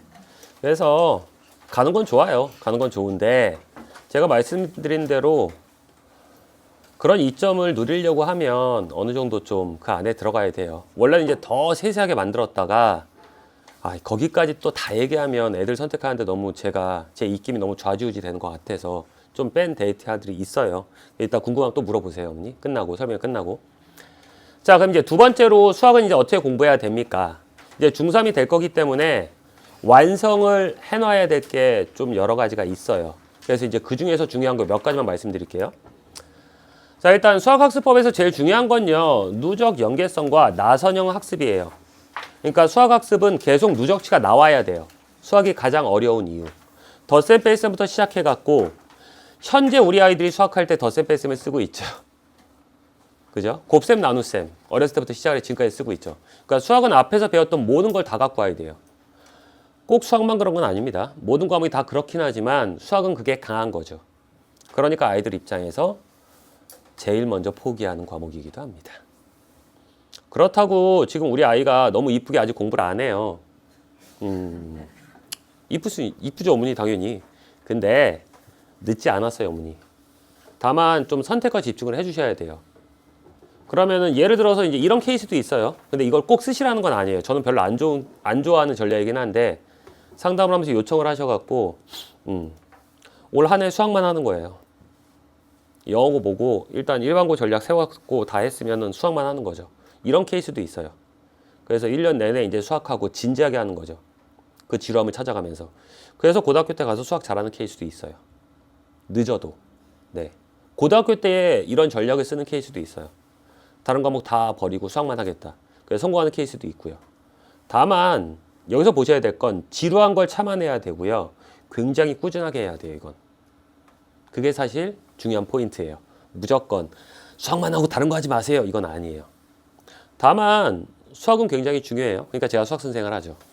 네, 오래 하려고요. 한 번도 대한민국 대입에서 수학이 중요하지 않은 적은 없었죠. 한 번도 교육에서 수학 잘하는 애가 모든 걸 잘한다는 말은 있어도 그죠? 여러 가지 있었죠. 그렇기 때문에 제가 수학 선생을 하죠. 근데 그 수학이요, 이 두 가지입니다. 그러니까 누적 연계성은 배웠던 거 모두 다 기억하라는 뜻이고요. 나선형 학습이라는 건 적절한 시기에 반복 학습을 계속해야 돼요. 당연히 지루하고 힘들죠. 이런 케이스 있어요. 배웠던 거라 너무 지루해. 나 다 맞는 것 같아. 괜찮아요. 너무 좋은 거예요. 그 지루한 거 참아야 돼요. 시험 보기 전까지. 자, 일단 중등 수학 구성은 이렇게 돼 있고요. 이제 뭐 중3이니까. 고1 수학에서 이제 중고등 수학 사이의 누적 연계성을 좀 보여드리려고요. 이제 고1 공통수학 2파트에서 이제 해당되는 도형의 방정식이라는 거 애들이 많이 어려워해요, 어머니. 도형인데 어려워해요. 중학교 때 도형보다 월등히 어려워해요. 중학교 때 도형이 약했던 애들은 더 어려워해요. 그래서 이제 시험을 보면 애들이 이제 좀 많이 힘들어하는 단원. 점과 좌표, 직선의 방정식, 원의 방정식, 도형의 이동으로 구성이 되어 있습니다. 그럼 얘를 원활하게 보려고 하면 앞에 우리가 어떤 누적치가 있어야 되냐, 요 정도예요. 저기에 나오는 거 웬만하면 다 기억해야 돼요. 개념부터 성질, 뭐 정리, 공식 이런 거 다 기억해야 됩니다. 한숨 쉬시면 안 돼요, 어머니. 저희 아이들이 이제 우리 아이들 중2가 끝나가요. 시험은 다 받고. 네. 그러니까 좀 부족하다고 하면 요 중2에 해당되는 요런 부분들 있죠. 다시 한번 개념 점검하고 그리고 나서 이제 계속 나오는 패턴화된 유형 문제들이 있어요. 그런 거 꼼꼼히 다시 한번 풀어보면 그래도 빨리 정리해요, 애들. 그러니까 그렇게 하시면 되고 중3 때는 이렇게 반드시 학습을 하셔야 된다라는 겁니다. 특히 여기서 제가 항상 말씀을 드리는데 간혹가다 고등박원 중에서 9월에 개강하는 고등박원이 있어요. 네, 이제 고등학교 하면 내신이 중요하니까 우리 9월에 개강할게 이런 경우 있거든요. 저는 단호하게 말씀드리면 다니지 마세요. 그거는 사실 학원의 논리예요. 다른 학원에 이제 많이 뺏기니까 우리는 먼저 애들을 선점하겠다는 뜻이고요. 무엇보다 저는 정말 싫어하는 이유가 있어요. 9월에 개강을 하면요, 애들 내신 필요 없다고 얘기하거든요. 근데 3학년 2학기 때 보는 요 삼각피랑 원의 성질이라는 요 단원이 있죠. 그리고 확률과 통계 있죠. 저거 다 건너뛰는 경우 많아요. 버리죠. 이거 건너뛰면 여기서 치명타 받아요. 요것도 학습 그래도 꽤 해야 돼요, 어머니. 저거 안 하면요, 나중에 확통해서 처음부터 다시 해야 돼요, 어머니. 그러니까 그렇게 된다는 건요, 이거 굉장히 무책임한 얘기고요. 그냥 당장 앞에만 보고 있다는 뜻이에요. 전 단호해요, 그 부분은. 그런 학원 다니는 거 아니에요. 솔직히 말씀드리면. 네. 그러니까 이 정도가 필요한데, 이 정도를 잘 학습을 하면 어떻게 되냐. 이제 이렇게 돼요. 중등에서 이제 내신할 거 다 하고 심화하고, 뭐 이제 내신도 잘하고, 고1 내신으로 가요. 참고로 말씀드리면, 제가 이 문제 답을 안 드렸죠. 집에 가서 아이한테 딱 던져놓고, 풀어봐. 너 풀어봐. 너 이거 왜 못 풀어? 이러지 마세요. 일단 요거는 2학년 1학기 상의 파트에서 나오는 요거 시계값 구하는 거거든요. 이게 문자가 복잡하긴 한데 통분이 돼요. 근데 아이들은 처음에 잘 생각을 못 해요. 많이 찍어서도 풀고요. 찍어서 풀어서 맞는 경우도 있어요. 그런 것도 시험에서 하긴 해야죠, 어머니. 근데 제대로 풀면 이게 통분이 돼요. 그래서 이제 저희 교재에 실려 있는 문제인데, 이제 28학년도 경교고 28학년도 이제 휘무고에 나오는 문제인데, 애들이 사실 문제가 완전 패턴이 동일하죠. 이제 18학년도 문제인데, 이거 18년 이후에 안 나온 거 아니에요. 그게 아니고 꾸준히 나와요. 꾸준히 나오는 문제인데, 문제는 뭐냐? 이제 이 문제에 문제가 있죠. 아이들이 여기서 완전 제곱식이 될 때, 실근을 가질 때라고 했을 때 판별식 못 쓰지 않아요, 어머니. 다 써요. 완전 제곱식 판별식 0, 실근 판별식 0 이상. 다 기억하시잖아요, 판별식 어머니. B제곱 마이너스 IC. 문제는 뭐냐면 이 값을 못 구해요. 이 값을 못 구해요, 애들이. 그래서 틀리는 경우가 부지기수예요. 그러니까 앞에서 학습할 때 이제 이런 걸 안 봤을 수도 있죠. 그러면 그건 어쩔 수 없는 거고. 다만 봤다면 약간 이제 좀 대치동 스타일이긴 한데, 봤다면 당연히 시계값 구하고 원활하게 들어가야 되겠죠. 그러니까 할 거 다 하면서 중고등 수학 사이의 연계성도 강해요, 원래.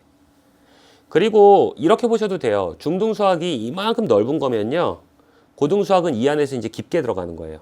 당연히 새로운 개념들은 생기죠. 몰랐던 것도 영역은 있죠. 하지만 대부분 고1 수학까지만 본다고 해도 중등 수학이 이만했으면 이렇게 깊게 들어가는 거고, 모든 과목 다 그래요. 사회과학은 안 그럴까요? 다 똑같아요. 그러니까 중학교 때 공부하는 거를 너무 무시하면 안 돼요. 그냥 그거는 기본 지식으로 최대한 많이 갖고 있는 게 유리한 거예요. 네. 자, 나중에는 이렇게 돼야 돼요, 어머니. 이제 요거 대수 문제인데요.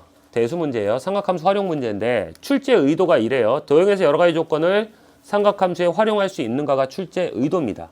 그러면 도형에서 여러 가지 조건, 넌 뭔데? 중3 원주각입니다. 그러니까 이 문제를 빠르게 풀려고 진입을 했을 때 이제 못 푸는 케이스는 뭐냐? 일단 이렇게 각들이 같은 거 조건하고 다 찾아야 돼요, 어머니. 그래서 요 호에 대한 원주각이 똥골이다. 그러니까 이게 3학년 2학기에 나오는 내용이에요, 어머니. 그리고 나서 요 호에 대한 원주각은 얘도 똥골 똑같다라는 게 중3 내용이고요. 그리고서는 중1 때처럼 요 각과 요 각, 삼각형의 두 내각의 합은 이웃하지 않는 한 외각과 같다. 외각 처리하고요. 그래서 이등변을 찾아야 돼요. 그리고 나서 얘도 요 원주각, 그러면은 요 원주각 같네. 그럼 호의 길이가 같네. 현의 길이가 같다는 걸 찾아야 됩니다. 그래서 저 세 변의 길이가 같은 거를 갖고 이제 준비는 끝난 거예요. 자, 이제 여기서 심화 문제의 원리도 같이 터득하시는 겁니다. 무슨 뜻이냐? 제가 이제 애들 문제 만들어주는 사람이니까 심화 문제를 만들 때 아이들이 그 전에 봤던 개념적인 내용이나 패턴화된 유형 문제를 한두 개 또는 세네 개 갖고 와요. 그리고 이렇게 만들어 놔요, 조건을. 그리고 나서 마지막에 현행 때 지금 현재 배우고 있는 도형들의, 이제 현행 배우고 있는 단원들의 정리나 공식 같은 걸 마지막에 쓰게 만들어요. 그러니까 실제로 따지면 이 문제를 풀라고 했을 때 못 푸는 건요, 삼각함수 활용에 나오는 뭐 코사인 법칙이나 사인 법칙을 몰라서 못 푸는 게 아니에요. 뭘 모르는 걸까요? 여기서 막히는 거예요. 정리되셨나요? 그러니까 공부를 거꾸로 가면 안 돼요, 어머니. 할 거 다 하면서 제대로 와야죠. 원래 학습은요, 굉장히 오래된 역사잖아요, 어머니. 학문이라는 것도 마찬가지죠. 그럼 거기에 뭔가 굉장히 특별한 게 있었을까요? 아니죠. 꾸준히 지루함을 찾고 열심히 하는 사람이 계속 학문이라는 거는 승리가 가능한 거죠. 그러니까 승리 공식이라는 건 너무 당연한 건데 지금 현대사회에서는 뭔가 굉장히 특별한 게 있는 것처럼 얘기를 해요. 정말일까요? 자, 이제 시간 관계상 이 문제는 좀 보여만 드릴게요. 이건 이제 미적분 2 문제인데 이 문제를 풀 때도 도형에서 여가지 조건이란 게 뭐냐. 중학교 2학년 내심 중3 삼각비가 필요해요. 그러니까 애들이 요 삼각함수 극한을 못 구하진 않아요, 어머니. 저거는 애들 많이 연습하는 부분이니까. 관건은 여기에 있는 식을 전부 세타로 바꿔야 된다. F세타, G세타를 바꿔야 된다라는 거고요. 그렇게 하기 위해선 이렇게 됩니다. 다 수세의 발 내리고 도형적인 성질 다 쓰고 그 다음에 중학교 2학년 때 내신도 다 쓰고 저걸 바꿔내야 돼요. 그러니까 얘는 저 F세타랑 아까 G세타를 바꿔내는데 조금 힘들어요. 도형적인 성질이 좀 강해야 돼, 애들. 그리고 빠릇빠릇해야 돼요. 그렇게 되는 겁니다, 어머니. 그러니까 학습은요, 올바른 순서로 지루하더라도 반복을 해야 돼요. 자, 여기서도 팁 하나 드릴게요. 중학교 2학년 2학기 수학책 있죠?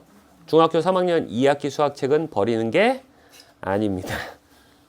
학원에서 공부했던 책도 다 갖고 계세요. 시중 문제도 갖고 계세요. 언젠가 필요로 한다고 했을 때 그때 다시 살라고 하면 또 문제가 되겠죠. 그러니까 원래 갖고 계시는 겁니다. 자, 근데 이제 그렇지 않다면요. 어머님들이 잘 못 보시는 두 번째 수포자가 탄생을 해요. 수학에 관심이 없어서 수포자가 되기도 하는데요. 수학 공부를 적당히 열심히 했는데 심화를 해도 구멍이 조금씩 생겨요, 어머니. 이유는 간단해요.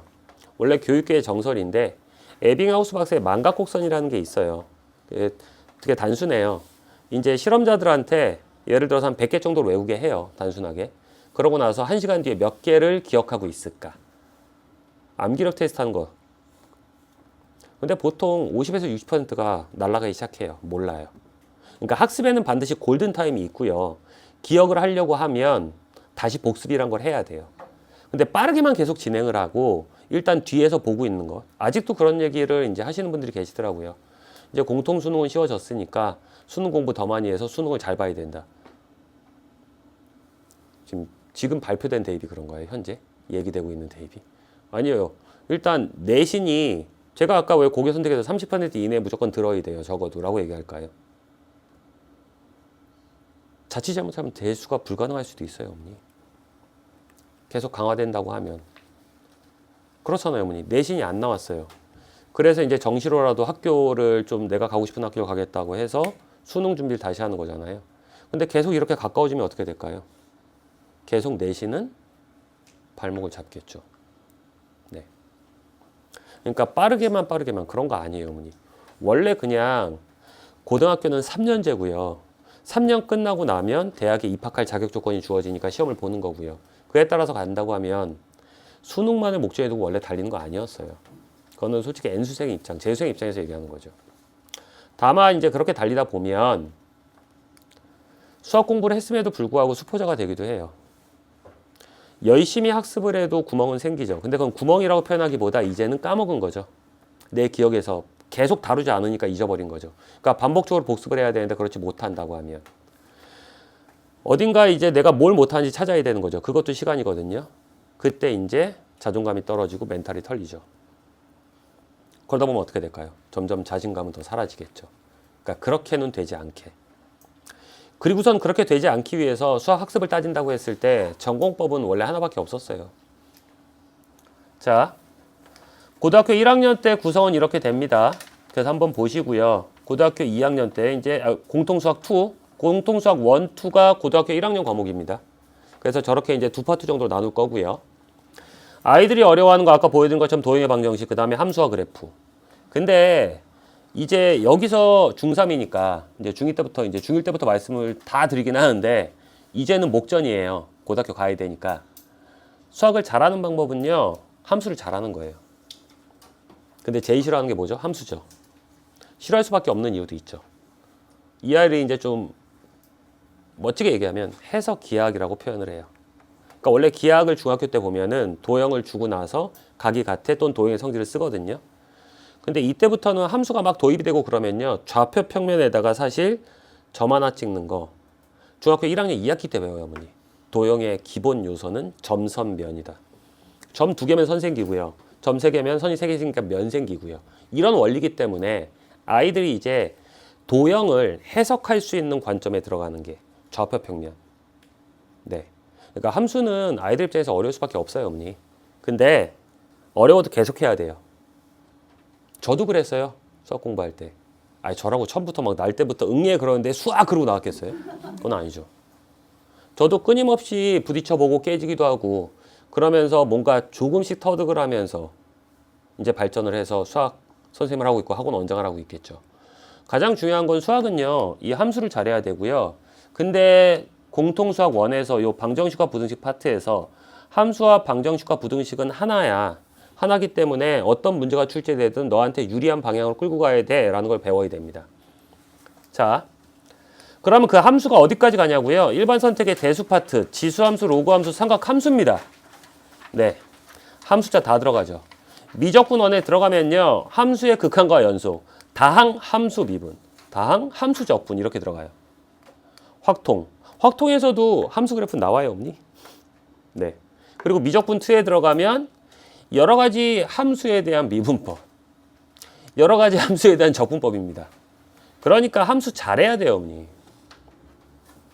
근데 함수가 어렵다고 해서 포기해서도 안 되는 거예요, 어머니. 심지어 이제 함수 좀 약할 때는요, 복습할 때 함수 파트만 복습하는 것도 좋아요. 중학교 2학년에 1차 함수, 중학교 3학년에 2차 함수, 이런 부분만 복습하는 것도 나쁘지 않습니다. 그러니까 함수는 계속 좀 공부할 수 있게. 그리고 어차피 어렵다 인정하고 하면 할수록 부딪혀 보고 깨져도 보고 야금야금 얻을 수 있으면 얻고 이렇게 가시는 겁니다. 자, 이 뜻이 뭐냐면요. 간략하게 설명을 드릴게요. 1차 함수를 한번 그려봤는데요. 1차 함수에서 방정식은 어디 있습니까? 여기 있습니다. x 절편이 y가 0일 때 x값이니까 요 2,0이라는 점이 있겠죠. 자, 근데 계산식을 보면 0은 x-2죠. x 1차식은 빵꼴. 네, 1차 방정식입니다. 부등식은 어떻게 보냐고요? 이렇게 보시면 됩니다. x-가 0초가다. 근데 얘는 x-이라는 식이 여기 있죠. 동격 처리됐고 y는 x-2죠. 맞습니다. 그러면 y는 x-가 0초가다. 이렇게 되면 이렇게 보시는 거예요. y 좌표가 0보다 클 때 x값의 범위. y 좌표가 0보다 크다는 건 x축 위를 그려라. x축 위를 그리기 위해서는 내가 어떻게 해야 되냐. 그러니까 부등호가 필요한 거죠. 여기를 가야지 이렇게 되는 거고요. 그러다 보면 x가 2보다 크다.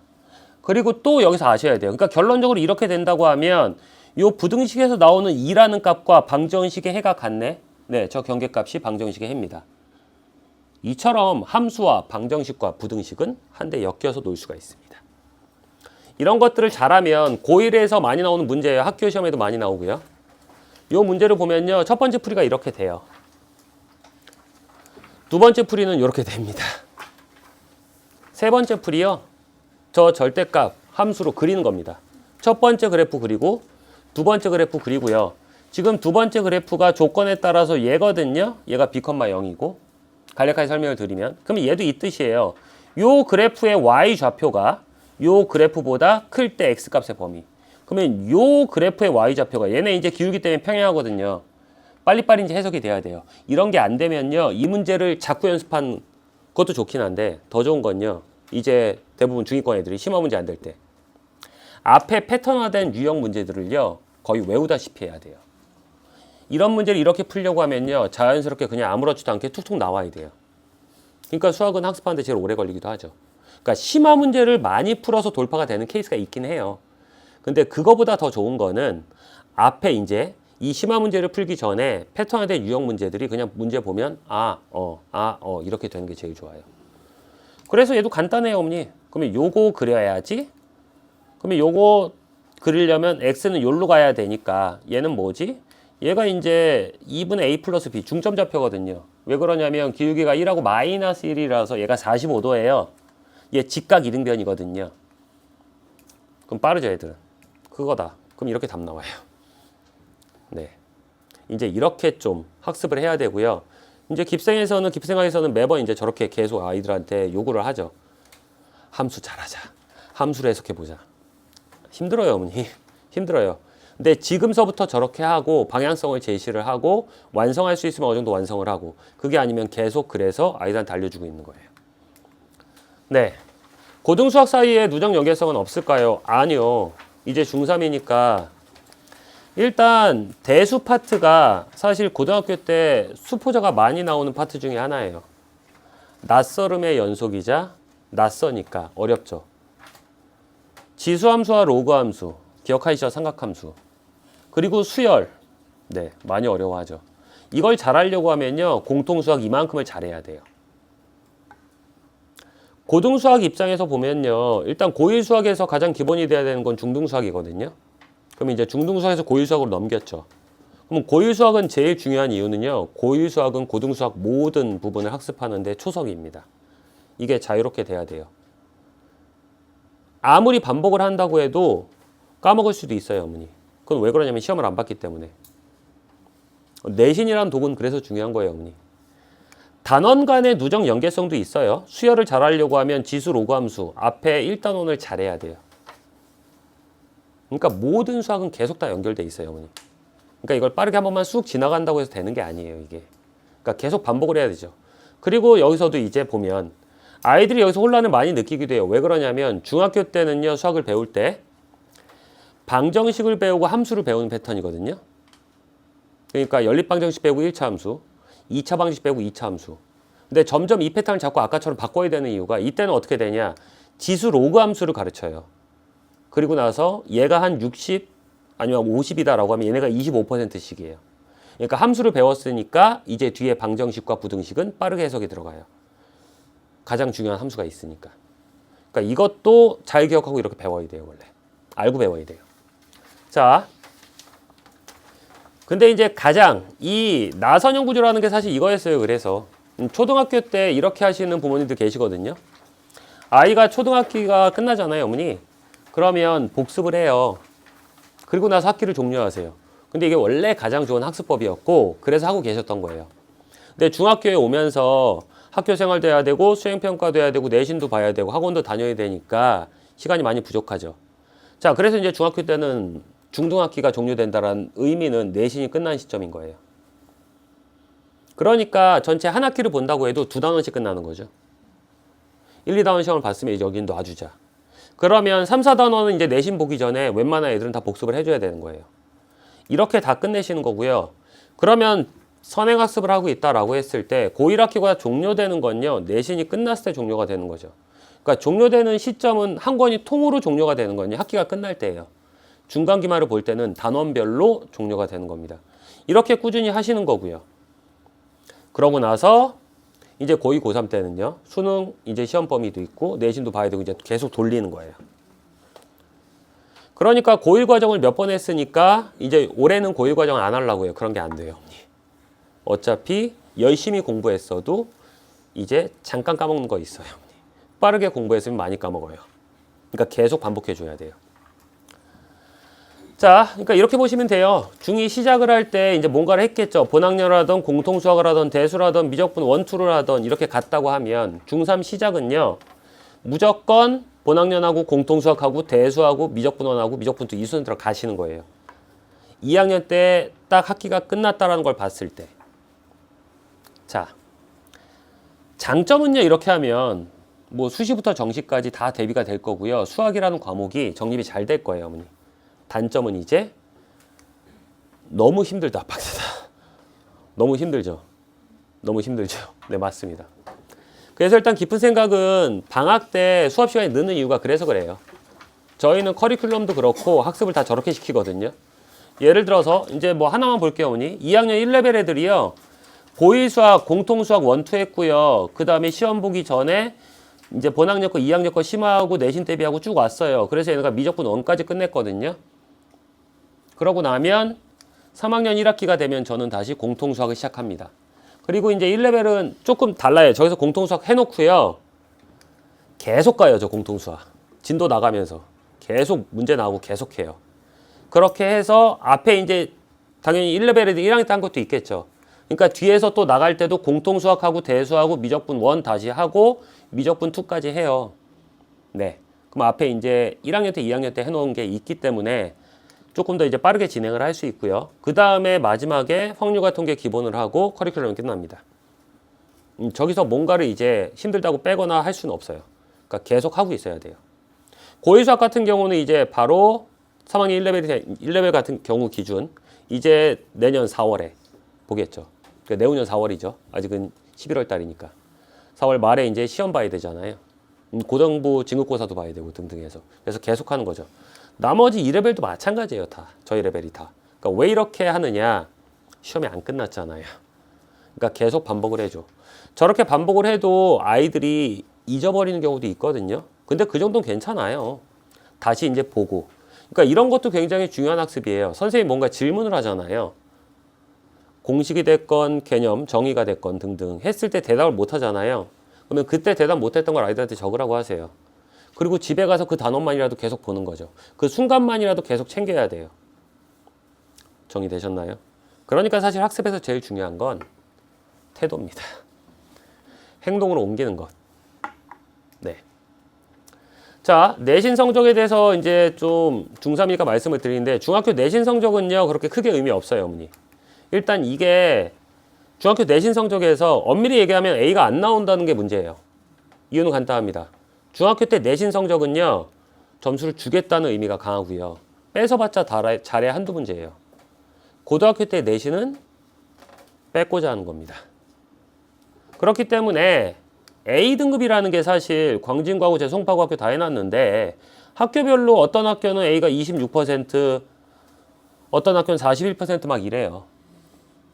그러니까 사실 누적 비율로 따지자면요. 이제 고등학교 누적 비율로 따지자고 하면 40% 정도라고 하면 9등급 체계, 수능 체계로도 보면요. 얘가 사실 4등급까지 다 들어가 있는 거예요. 따지면. 근데 저거만으로도 판단이 안 돼요. 이제 고등학교 가기 위해서 얼마나 준비를 하고 있느냐가 관건이겠죠. 그러니까 중등 성적은요. 의미 없어요. 중등 성적에서 목표로 한다면요. 올 A 받는 게 목표인 거고요. 그냥 웬만하면 평균 99 또는 만점 받아보는 게 목표예요.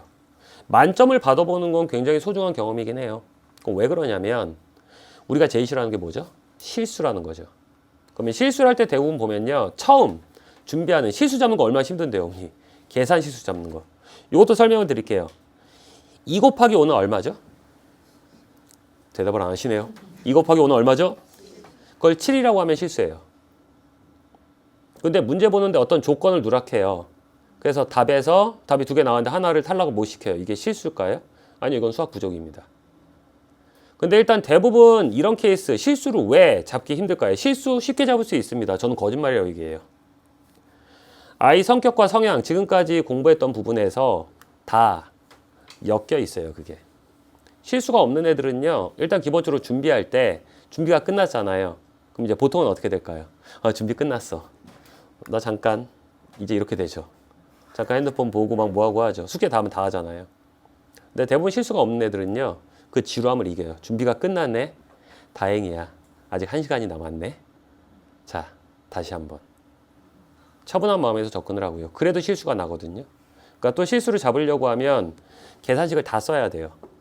그리고 나서 틀렸으면 박박 지우고 문제 풀잖아요. 진짜 별로예요, 그거. 어디서 틀렸는지 찾아야 돼요. 틀린 건 알았잖아요. 엄청나게 고된 노력을 해야 된다고요, 어머니. 그러니까 100점, 만점을 맞아본다, 전체 과목에서. 그만큼 준비해야지 만점을 맞고요. 굉장히 소중한 경험이고요. 그런 걸 쌓아놓은 애들이 점점 만점 확률에 다가서는 거예요. 자, 올해를 목표로 하던 만점을 목표로 하던 그냥 저 정도입니다. 다만 중요한 건 이거예요. 내신을 준비할 때 5주에 치열함이 있어야 돼요. 자기 계획대로 5주가 다 갔냐고요. 그래서 제가 예시로 삼아놓은 건요. 뭐 첫 주 정도는 학교 학원 다 할 거 하면서 개인 공부 30% 할 수 있는 시간을 뽑을 수 있냐. 중요하죠. 근데 대부분 어떻죠? 학교 갔다 오고 학원 갔다 오고 암기 과목 좀 해야지. 그러면 뭐라고 얘기해요? 시간 없어. 수행평가 해야 돼. 학교 생활에 그것도 포함이에요, 어머니. 고등학교 때 수행평가 안 할까요? 합니다. 그러니까 모든 준비해서 철저하게. 그래서 점점 이제 5주에서 점점 시험이 다가올수록 개인 공부 시간을 늘려야 됩니다. 할 거 다 하면서요. 이거는 이제 계획이 안 된 거예요. 선생님, 우리 아이가 수학은 어느 정도 이제 좀 되는데 다른 과목이 부족해서요. 그래서 오늘부터 수학학원 안 가고 암기 과목을 해야 될 것 같습니다. 네, 좀 이해해 주세요. 이해는 하죠. 근데 학습의 입장에서 본다고 하면 계획은 다 틀어준 겁니다. 내신을 본 이후에 분석의 의미는 굉장히 강해요. 네, 첫 번째로 이거 꼭 하셔야 돼요. 아이들이 수업 시간에 열심히 안 듣는다. 학교 수업 시간에 필기를 안 한다. 고등학교 내신 때 잘 볼 확률이 많이 없는 태도예요. 어차피 내신 문제는 학교 선생님들이 내시거든요. 그러니까 그 선생님이 수업 시간에 전달하는 정보를 잘 읽어야 돼요. 그런 이후에 그게 출제가 됐는지 안 됐는지 잘 찍어야 돼요. 공부 잘하는 애들의 습성이에요. 선생님 말에 굉장히 귀 기울이죠. 네. 수업 시간에 졸고 있어요. 그러면 들을까요? 아니요. 작은 거부터 이게 다 바뀌어야 돼요. 이제 중3이니까 연습할 수 있는 건 올해가 마지막이에요. 그리고 나서 이제 모든 게 다 이쁘니까 세트, 교과목 선생님이 써주는 거거든요. 지금 학생부 종합전에서 제일 중요한 건 세특하고 행특이에요. 고등학교 때도. 세특은 교과목 선생님, 세분역 특기사항. 행특은 담임 선생님. 우리 아이가 뭐 교우관계 어떻고 막 써주는 것. 그런 것들도 다 열심히 하고 시험 잘 보고 중학교 때 다 드러나느냐. 이런 거죠. 뭐 가장 이쁜 말은 이러겠죠. 생기부에 막 이런 말 써져 있으면. 저는 종원이가 수업 시간에 없으면 수업을 못할 정도예요. 너무 열심히 해주고 다른 아이들 동료도 잘하고 필요한 부분 다 하고 이 아이가 이제 제가 6개월밖에 안 남았는데 이 아이가 없으면 저는 수업이 너무 좀 심심할 것 같다라는 느낌도 들고 제 수업의 기준이 높아졌어요. 막 이런 얘기가 써진다. 이런 비슷한 뉘앙스가 써진다. 그럼 어떨까요? 굉장히 보고 싶지 않으세요? 네, 제가 봤던 생기부입니다. 진짜예요. 중학교 때. 애들 생기부 이제 간혹가다 갖고 오거든요. 제가 봤던 생기부예요. 네, 올해도 봤습니다. 그 아이는 성향이 어떠냐면요. 수업 시간에 할 때도 지가 풀었던 거 선생님 풀이 그리고 나서 그걸 계속 정리하고 있어요. 그리고 제가 했던 말 다 말 쓰고 있고 막. 근데 의미 없는 행동하는 게 아니고 그걸 한순간에 안 놓쳐요. 그런 아이가 학교에서 대답을 해요. 그러면은 어떻게 대답을 하냐면요. 그 선생님이 말했던 그 문장, 그 단어로 대답을 해요. 비슷한 말이 아니에요. 가장 베스트죠. 네, 있습니다. 수행평가 학원, 내신 공부의 시간 배분을 할 줄 아는 거 중요해요. 어딘가에 쫓기는 게 아니고 특히 수행평가. 중학교 때 수행평가도 마찬가지고 고등학교 수행평가도 약간 몰아치기 경향이 있어요. 그거 시간 배분 다 해서 할 줄 아는 건 어쩔 수 없어요, 어머니. 조금 아이들을 생각한다면 잘 분배해서 나오면 좋겠지만 고등학교 때라고? 아니요, 별반 차이 없습니다. 보내보면 아세요. 학원 내신 공부, 시간 배분을 잘해서 다 완료해야 돼요. 그리고 나서 내신 공부는요, 공평하게 n분의 1이 아니에요, 과목당. 본인들의 취약 과목이 있죠. 그러면 내가 어떤 과목에서 취약하냐, 암기 과목이 취약한가 등등을 따지고 나서 그때 시간 배분을 적당히 할 줄 알아야 돼요. 이거 이제 올해가 마지막 연습입니다.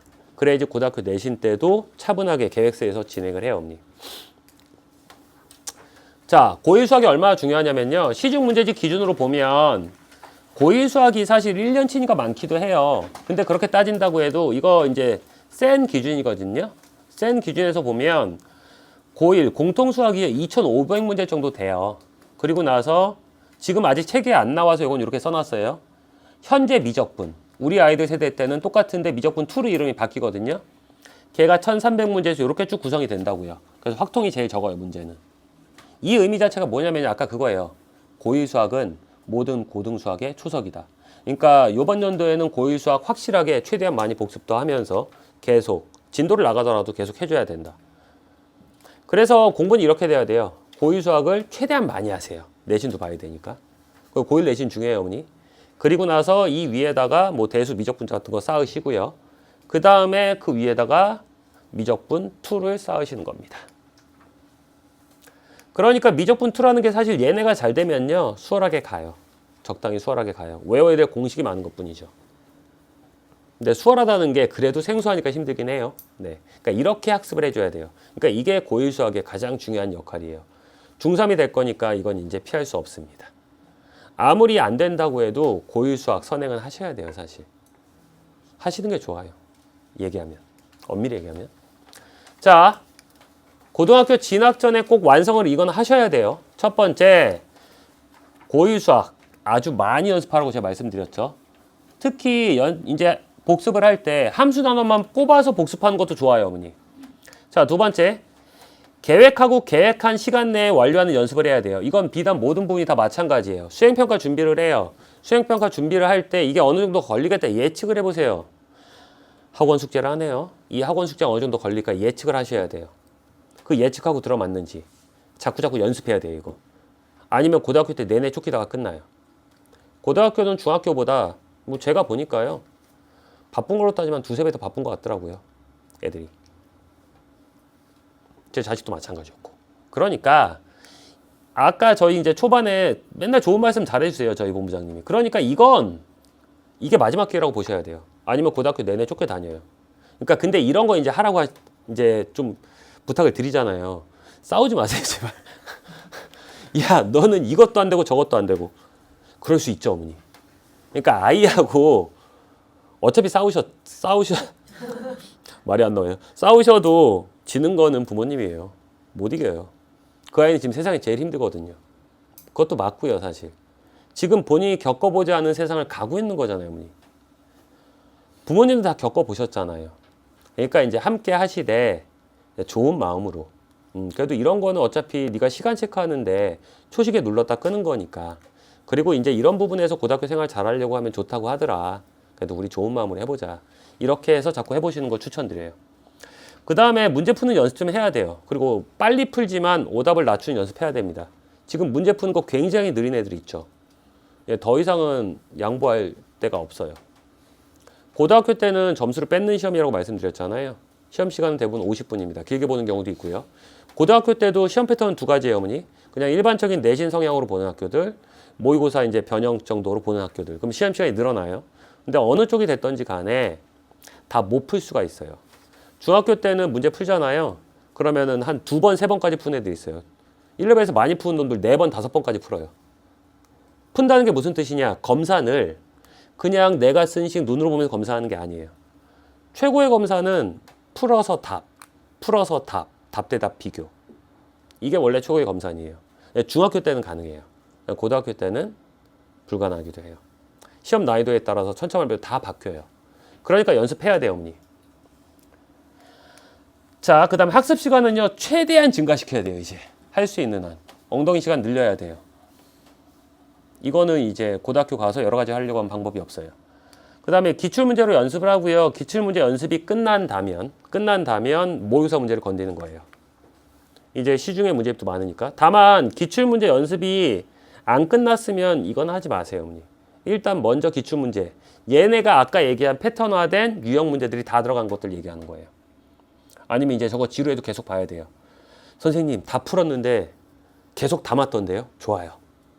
그거 한 번 시작해서 한번 끝까지 가보세요. 그거 나중에 지금이야 이제 바로바로 하니까 되죠. 나중에는 당황할 수도 있어요. 그게 생각 안 나면.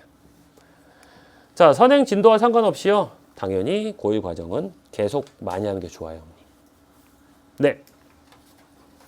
이제 학원 시스템은 저희가 이제 저희 학원 시스템이니까 조금 이제 읽어보시는 거 좀 추천을 드리고요. 일단 뭐 요거 수업 배분만 좀 말씀을 드릴게요. 일단 시작하면요. 저희가 채점을 먼저 해요. 그 다음에 시작 테스트를 볼 때 아이들 과제 검사를 좀 하거든요. 그러니까 시작 테스트는 전날 봤던 중요 문제 중에서 오답 문제 4개에서 5개, 뭐 많으면 8개 이렇게 보기도 해요. 근데 이 숙제 검사를 했다고 해서 저희가 100% 확신을 못 해요. 그래서 이제 공통 질문, 칠판에서 문제를 풀고 웬만하면 개별 채점을 아직까지도 고수하고 있긴 해요. 그러면서 발견하려고. 자, 근데 여기서 이제 중요한 포인트예요. 앱 있죠? 뭔지 아시잖아요, 어머니. 네. 너무 싫어요.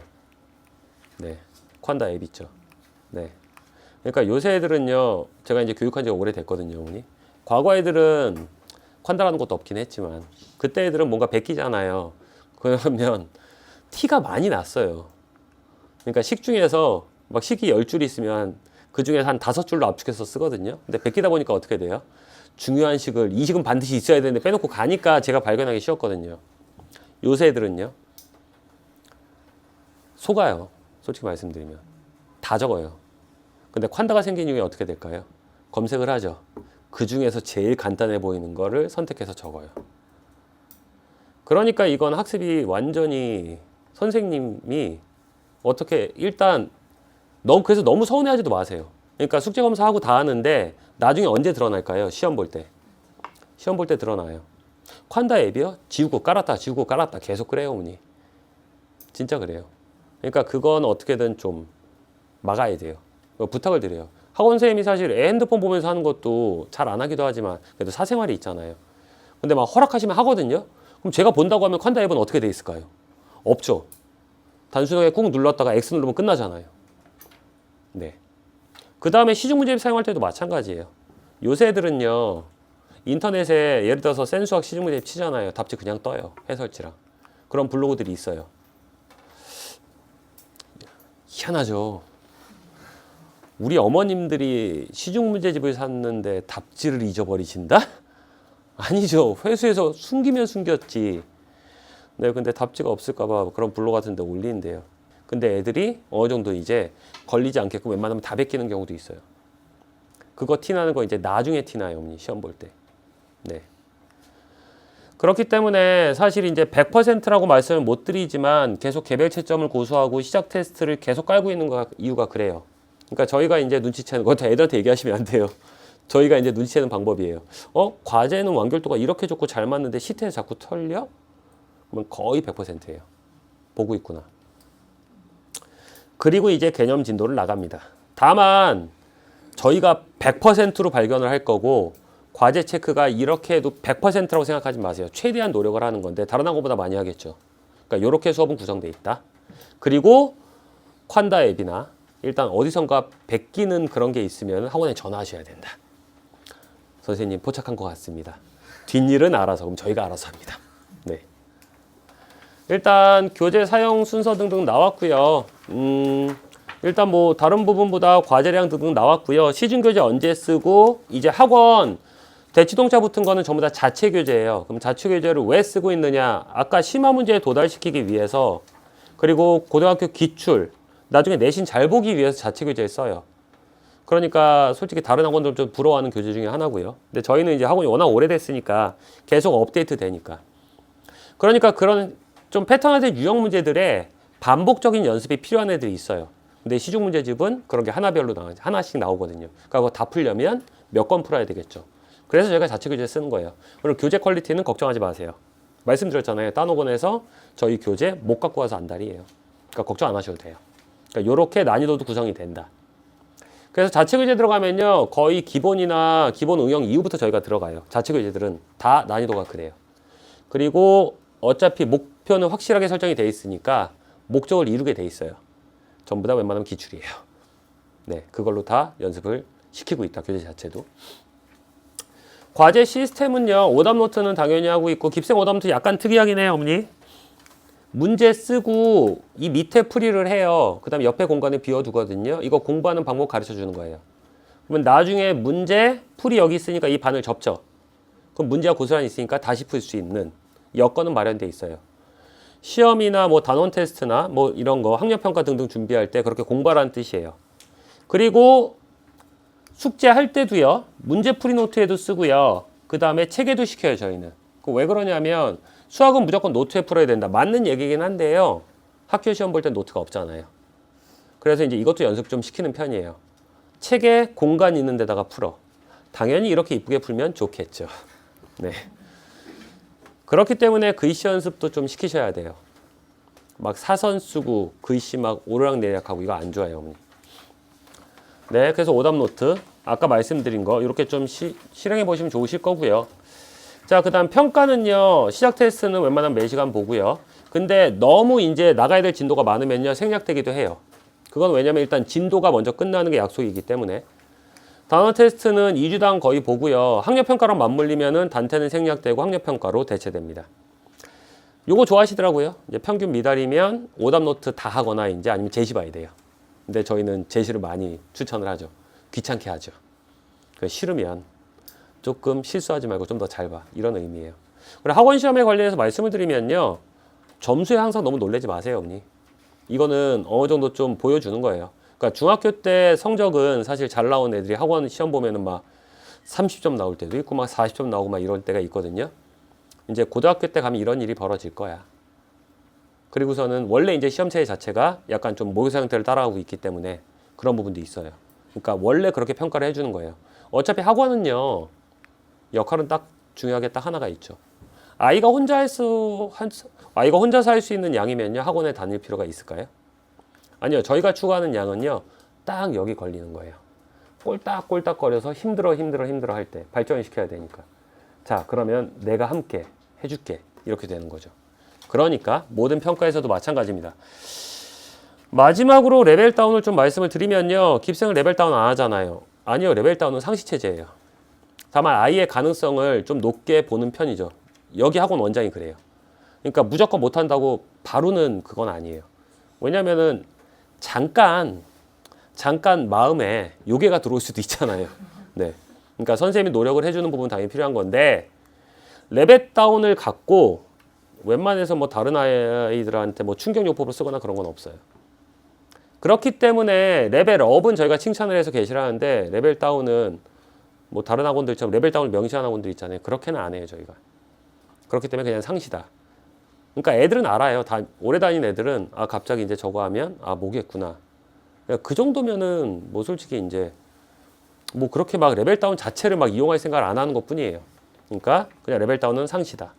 다만 레벨 다운을 할 때 어려워서 따라가기 힘든 경우, 숙제는 막 꾸역꾸역 다 하는데 그런 경우 레벨 다운. 과제가 안 되는 경우는 레벨 다운이 아니고 강제 퇴원이에요. 왜냐하면 과제를 해와야지 뭐가 되거든요. 근데 과제를 안 해와요. 그러면 어느 정도 이제 계속 보강을 진행을 하더라도 이게 너무 고착화된다라고 하면 네, 선생님들이 권고 퇴원으로 다 말씀드려요. 개인 과외 해야 됩니다, 이거. 네.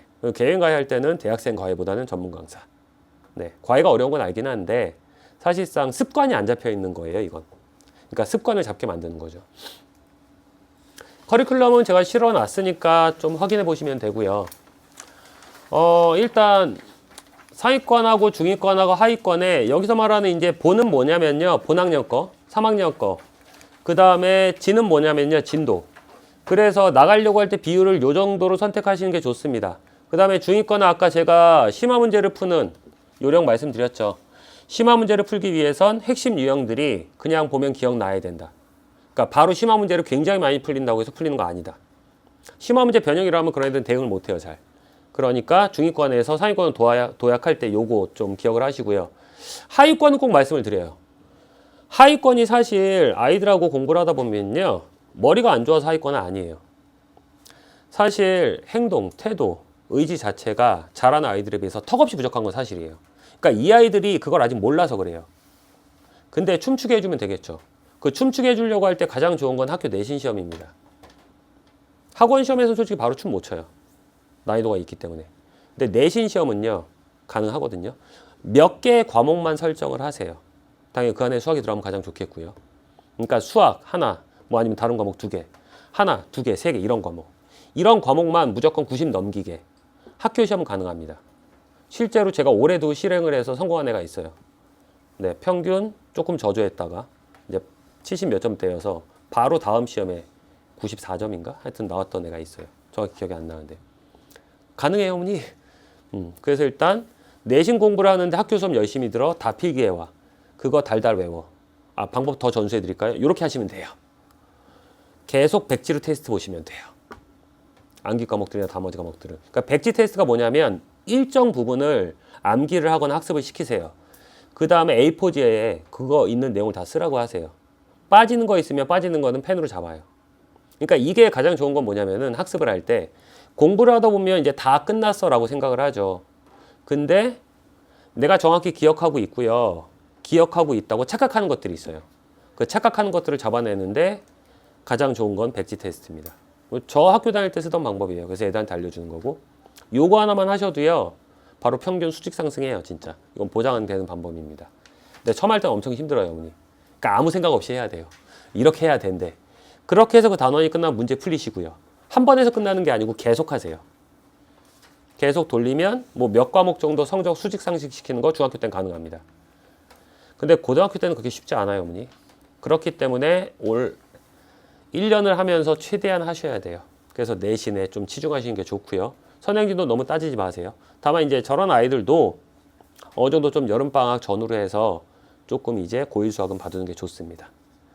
자, 이 선행학습이라는 건요. 결론적으로 따지면 이렇습니다. 대전제 조건이 있어요. 그건 뭐냐면 그냥 의지. 그 의지가 행동을 만들 거고요. 그러니까 그 행동이 사실은 가장 쉽게 얘기하면 태도인 거죠.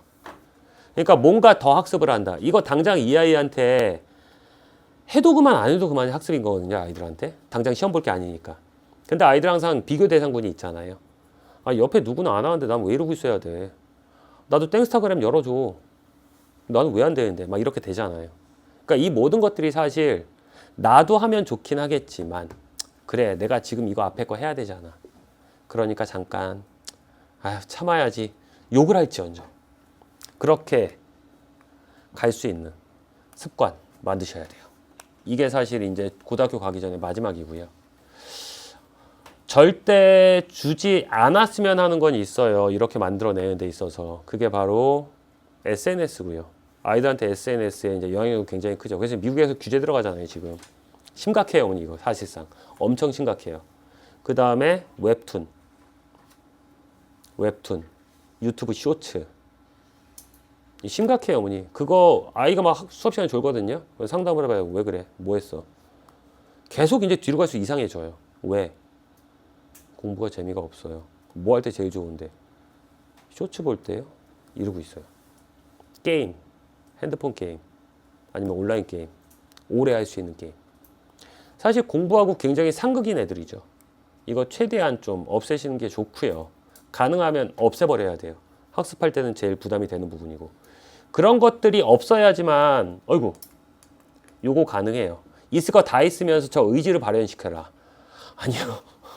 그러기에는 시간 때울 게 너무 많아요. 네. 일단 이제 재원생들은 이제 3학년 커리큘럼 보면서 앞으로 어떻게 진행을 할지 보시면 되고요. 외부에서 보시는 분들은 시험 범위가 이렇게 됩니다. 그리고 전체 주관식으로 구성이 되어 있습니다. 왜냐면은 객관식은 사실상 잘 없어요. 네, 왜곡을 방지하고자 이렇게 구성이 되어 있고요. 학원 시험은 사실 이제 입학테스트 보실 분들은 준비하고 보시는 거예요. 그냥 평상시 실력대로는 아니에요, 어머니. 그러니까 입학을 하려면 어느 정도 좀 준비를 하고 보시는 걸 추천드립니다. 자, 이제 설명의 내용은 다 끝났고요. 사실 항상 이맘때가 되면 마음을 다잡곤 해요. 아이들은 학습을 할 때, 그리고 입시라는 거 아까도 제가 말씀드렸죠. 스트레스, 자존감, 멘탈 이렇거든요. 근데 사실 그 세 단어는요. 매번 아이들이 학습을 할 때 단원이 넘어갈 때도 항상 들어가는 부분입니다. 애들한테. 이게 잘 되고 잘 안 되고 하고 하니까요. 그러니까 선생님의 역할은 사실 아이들을 옆에서 손잡고 걷기도 하지만요. 등 뒤에서 밀기도 하고 도저히 안 되면 앞에서 끌기도 합니다. 사실 학습이라는 게 굉장한 오르막길이거든요. 뒤로 갈수록. 전체 영역에서 본다고 하면 뭐 중학교가 중요하다고 하겠지만 깊게 들어가면 우리 아이들은 어려운 건 당연하겠죠. 그러니까 깊은 생각 모든 선생님들은 아이들과 함께 아름다운 동행을 할 수 있게 아이가 걸어가면 저희는 뛰려고 노력하고요. 아이가 지친다고 하면 옆에서 부채질 할 거예요, 어머니. 그러니까 믿고 맡겨주신다면 아이들과 함께 아름다운 올해 남은 1년도 함께 동행을 하도록 하겠습니다. 감사합니다.